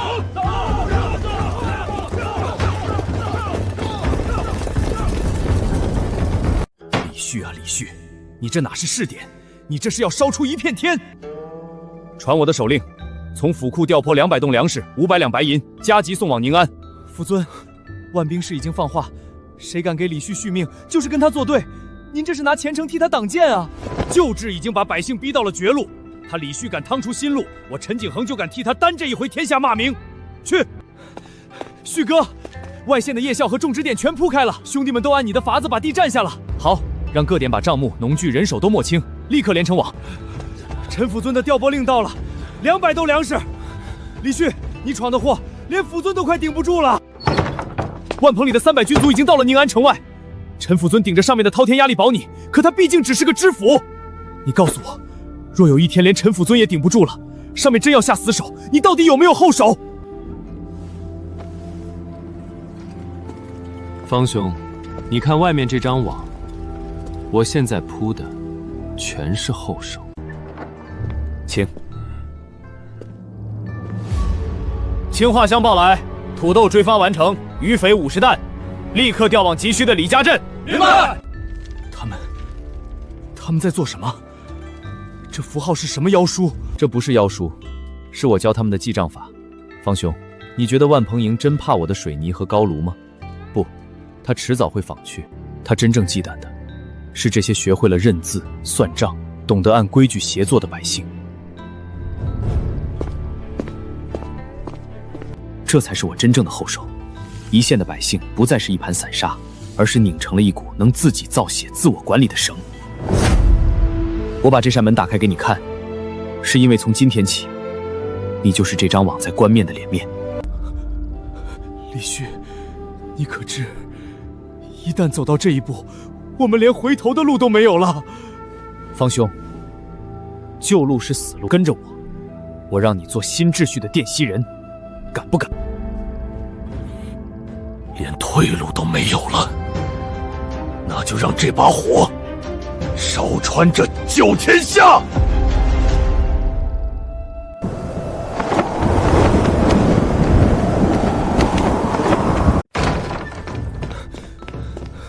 旭哥，万鹏举道动手了，兵无道封了所有官路，咱们从铁厂订的生铁和硝石全被卡住了。他以为断了官路就能饿死我。小包早分析过，不能把生存线交到别人手里。狗子，启动备用方案，各村立刻回收废弃铁锅、农具，送去秘密高笼炼化，硝石从粪坑和老墙土里头熬。明白。传令所有夜校，我们自己的材料自己造。断了他的粮，我看他拿什么撑场面。去看看李旭是不是已经急得像热锅上的蚂蚁了。大人，不对劲，李旭根本没乱。没乱？没了生铁，他拿什么开工？他下面的人正在各村收破铁锅，还在挖老墙土、掏粪坑。梅果书道，真年料了。他们的工坊不仅没停，各村还在往总堂运土料。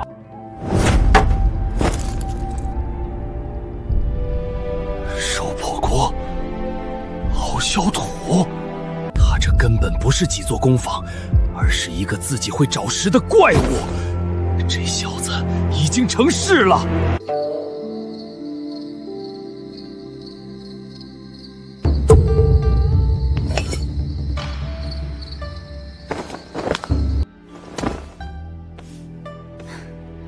别紧张，是我。万大小姐，你爹刚断了我的材料，你大半夜翻墙来找我做什么？我爹压不垮你，但你别高兴得太早。什么意思？我偷听到我爹和上面来的人密谈，有人盯上你了。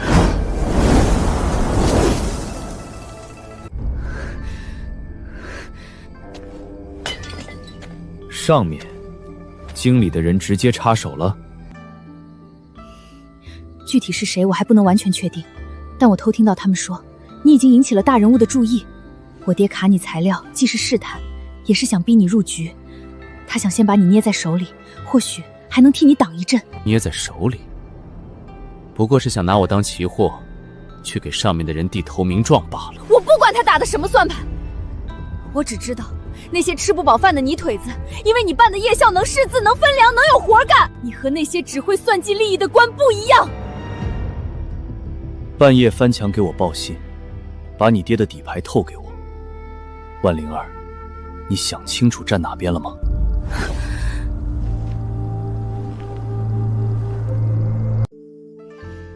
我要当你这新学的第一批学生，我要看着你到底怎么把这条路走通。我这里不收只会看热闹的大小姐，要留下就去教材库干活，先学会给夜校的学员们整理课本，做得到吗？有什么做不到的？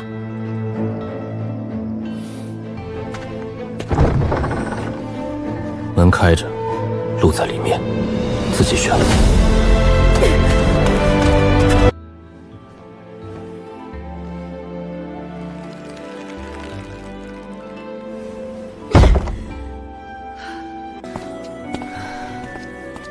歇一会儿吧，这活急不得。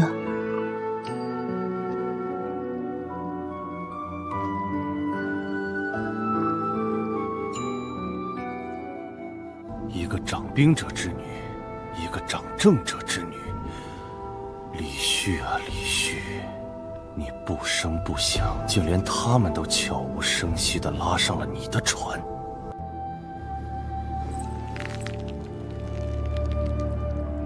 你这把火，究竟是要照亮这乱世，还是要烧干这大钱的根基？我必须看紧你了。你知不知道，你让我看到了什么？知府大人看到了什么？我看到一整套新规矩，夜校在教你的人，工坊在造你的气，连万鹏举的女儿和我的女儿都心甘情愿在你那破库房里搬模具。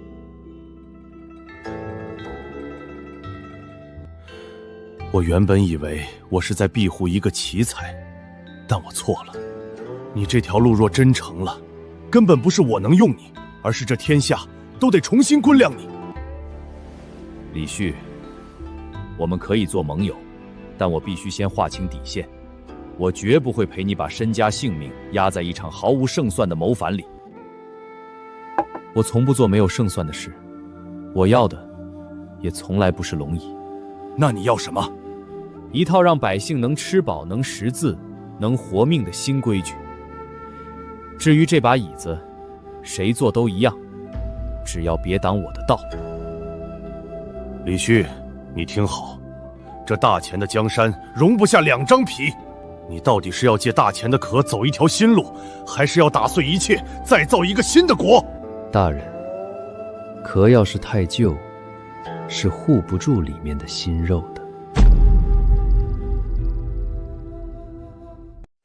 大人，路不是靠嘴争出来的，是一步步走出来的。大人若想知道我要什么，不如亲自去看看我已经种下的东西。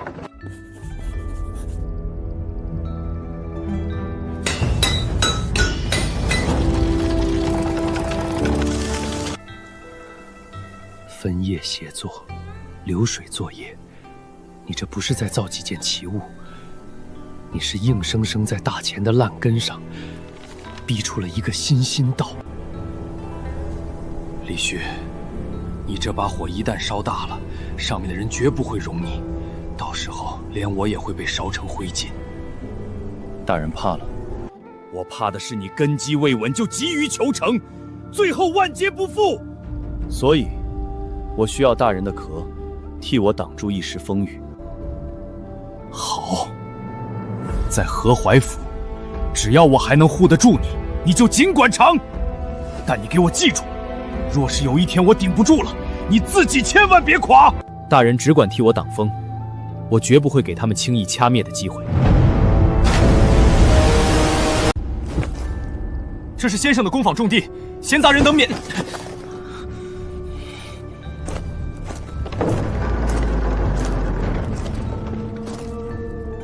李秀才，听说你这儿藏龙造虎，军器局的单子催得紧，本官今天来调你最核心的铁匠和图纸。大人，恕难从命。李秀才，你是个聪明人，本官不是在跟你商量，这是军令。我这里的人是学手艺的百姓，不是替谁卖命的匠奴。工坊的规矩，我没教他们做奴才。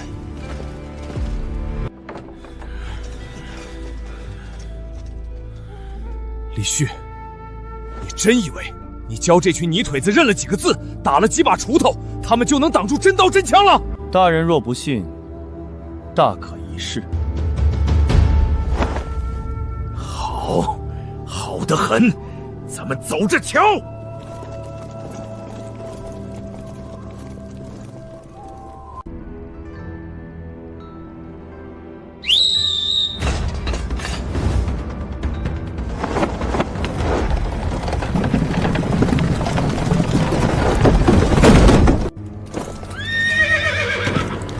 令行禁止，如臂使指。这不是一群泥腿子，这是已经成了军阵的事啊！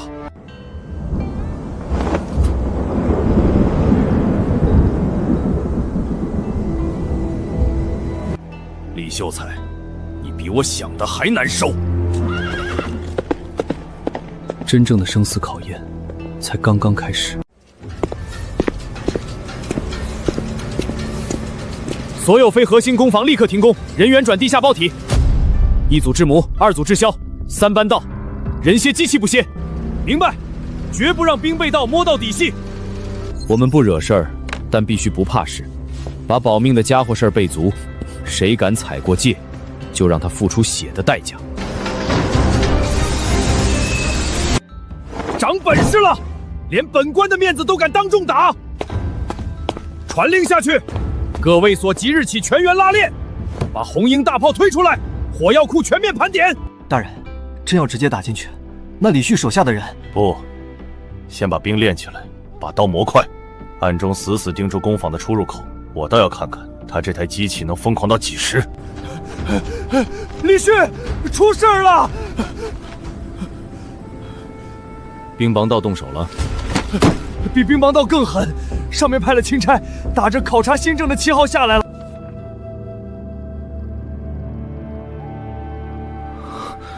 这根本不是考察，是有人盯上了你这一套办法，要连根拔起。既然他们非要把天突破，那就看看最后是谁无路可走。听说李秀才搞的新政，连京城都惊动了。本官倒要看看，你这试验田到底有几分斤两。钦差大人慧眼，左边是旧法耕种的晚稻，右边是下官改良的双季稻，您一眼便能看出差别。看着不错，但这账可不是光靠眼睛看的。老栓头，告诉钦差大人，这一季亩产多少斤？回大人，去壳算斤两，亩产1200斤。胡说！江南上等水田也不过500-600斤，你这穷乡僻壤岂能翻倍？大人若不信，可当场收割验称。不仅如此，这双季稻1年2成，这只是第一季。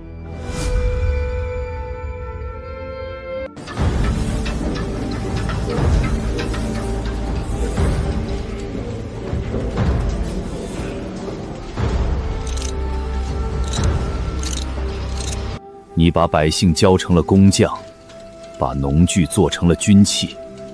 李旭，你这是在练兵，还是在种田？回大人，我在教百姓活命，让他们吃饱饭，有活干，这难道不是朝廷的仁政吗？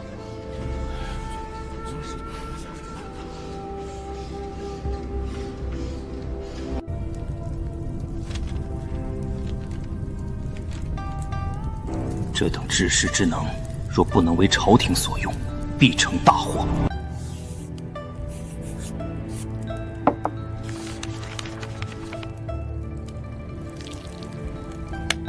快马送往京城，不得有误。李先生，眼线拼死递回来的消息，钦差800里加急的密信，上面只写了一句：此人不可轻放。不可轻放，这是要下死手了。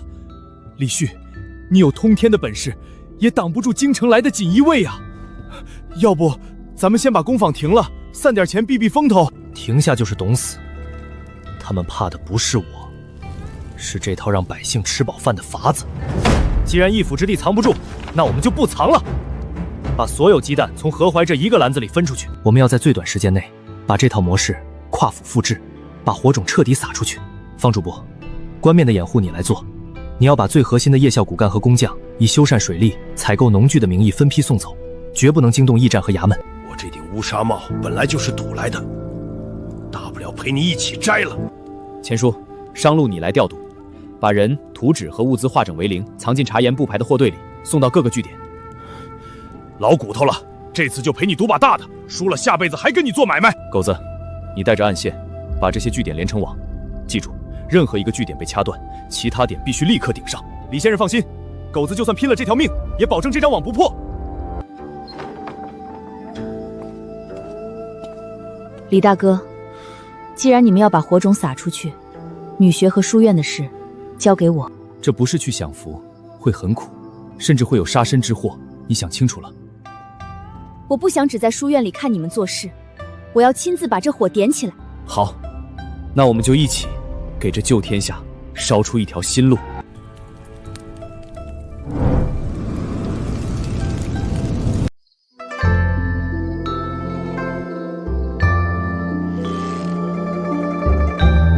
这大半夜的，你把这些农桑图纸和夜校名次塞在行李，要去哪儿？爹，我要去外府帮李大哥办学。你可知你在做什么？李旭的法子已经把义父的梁商禄制，甚至官面上的旧规矩全掀了。你跟着去，就不再是去看个新鲜，而是去结结实实挡别人的财路，断别人的生路。爹，若这些旧规矩本来就是在吸百姓的血，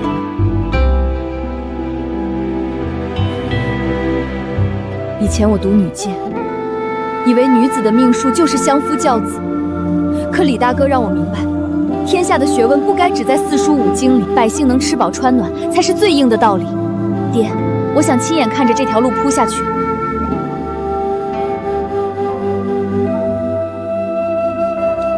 这条路一旦踏出去，就没有回头的余地了。你若走下去，就未必还能做普通官家女。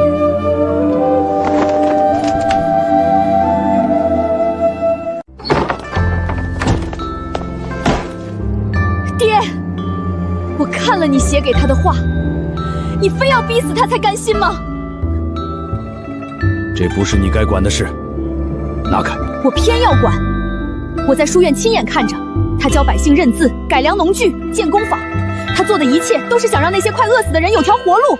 他既不贪财，也不好色，只是想让更多人活得像个人。你们为什么就是容不下他？为什么不能各退一步，和平共处？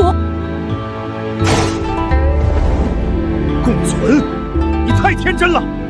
他现在是在救人，可他救的人越多，听他的话的人就越多。一旦他振臂一呼，就会有几十万百姓跟着他走。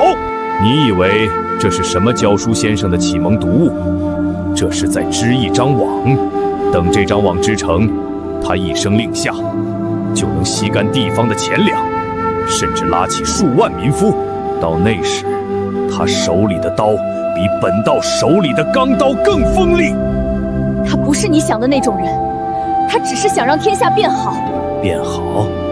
在这朝堂曲谋的杀局里，好人活不到最后。你既然这么信他，那就睁大眼睛看着吧。等有一天他真能撼动这大局，你再来评价他到底是在救人，还是在造反。既然上了这条船，就绝没有半途下船的道理。兵来将挡，水来土掩，咱们这张网已经撒出去了。按李先生定好的规矩，无论哪条线断了，立刻启动备选。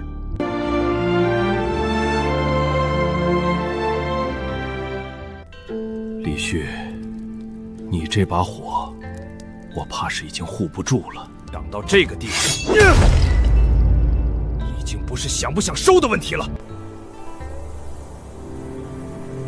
核心秩序网已在3线初步成型，但根据当前推演，继续扩张将彻底突破大前旧制的容忍极限，风险等级飙升至最高级，建议立刻收缩自保。收缩？小包，你错了。我们走到今天，靠的从来不是他们的容忍，活下去只是底线，不是目标。下一步，我要让这把火烧出河淮，烧向天下。我要让这天下的旧骨头不得不承认我们的规矩。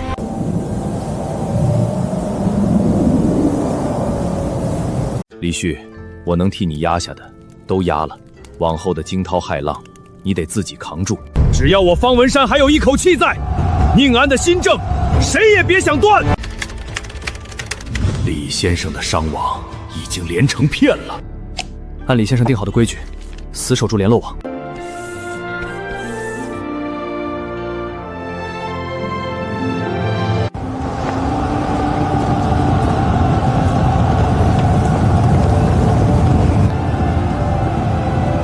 秀才，我这1万人马踏过去，你这几年攒下的这点家底，顷刻间就能灰飞烟灭。交出核心秘法，我给你留个体面。万大人，你这1万人真敢踩下去吗？你不信？你不敢？你踩碎的不是我一个人的院子，是这数县百姓好不容易能神吃饱饭的希望。你若敢屠，他们便敢死守。我李旭绝不交出核心技术，绝不做大钱的附庸，更绝不会退回那个认命等死的旧世界。你今天杀得死我，却杀不尽这天下想要求生的人。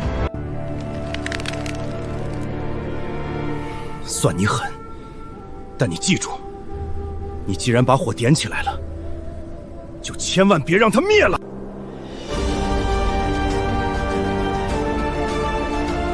警告：前方路线未被推演，充满未知与死亡风险。去他妈的推演！小包，规则是用来打破的。旧世界的秩序已经裂开了，接下来该由我们来制定新世界的规矩。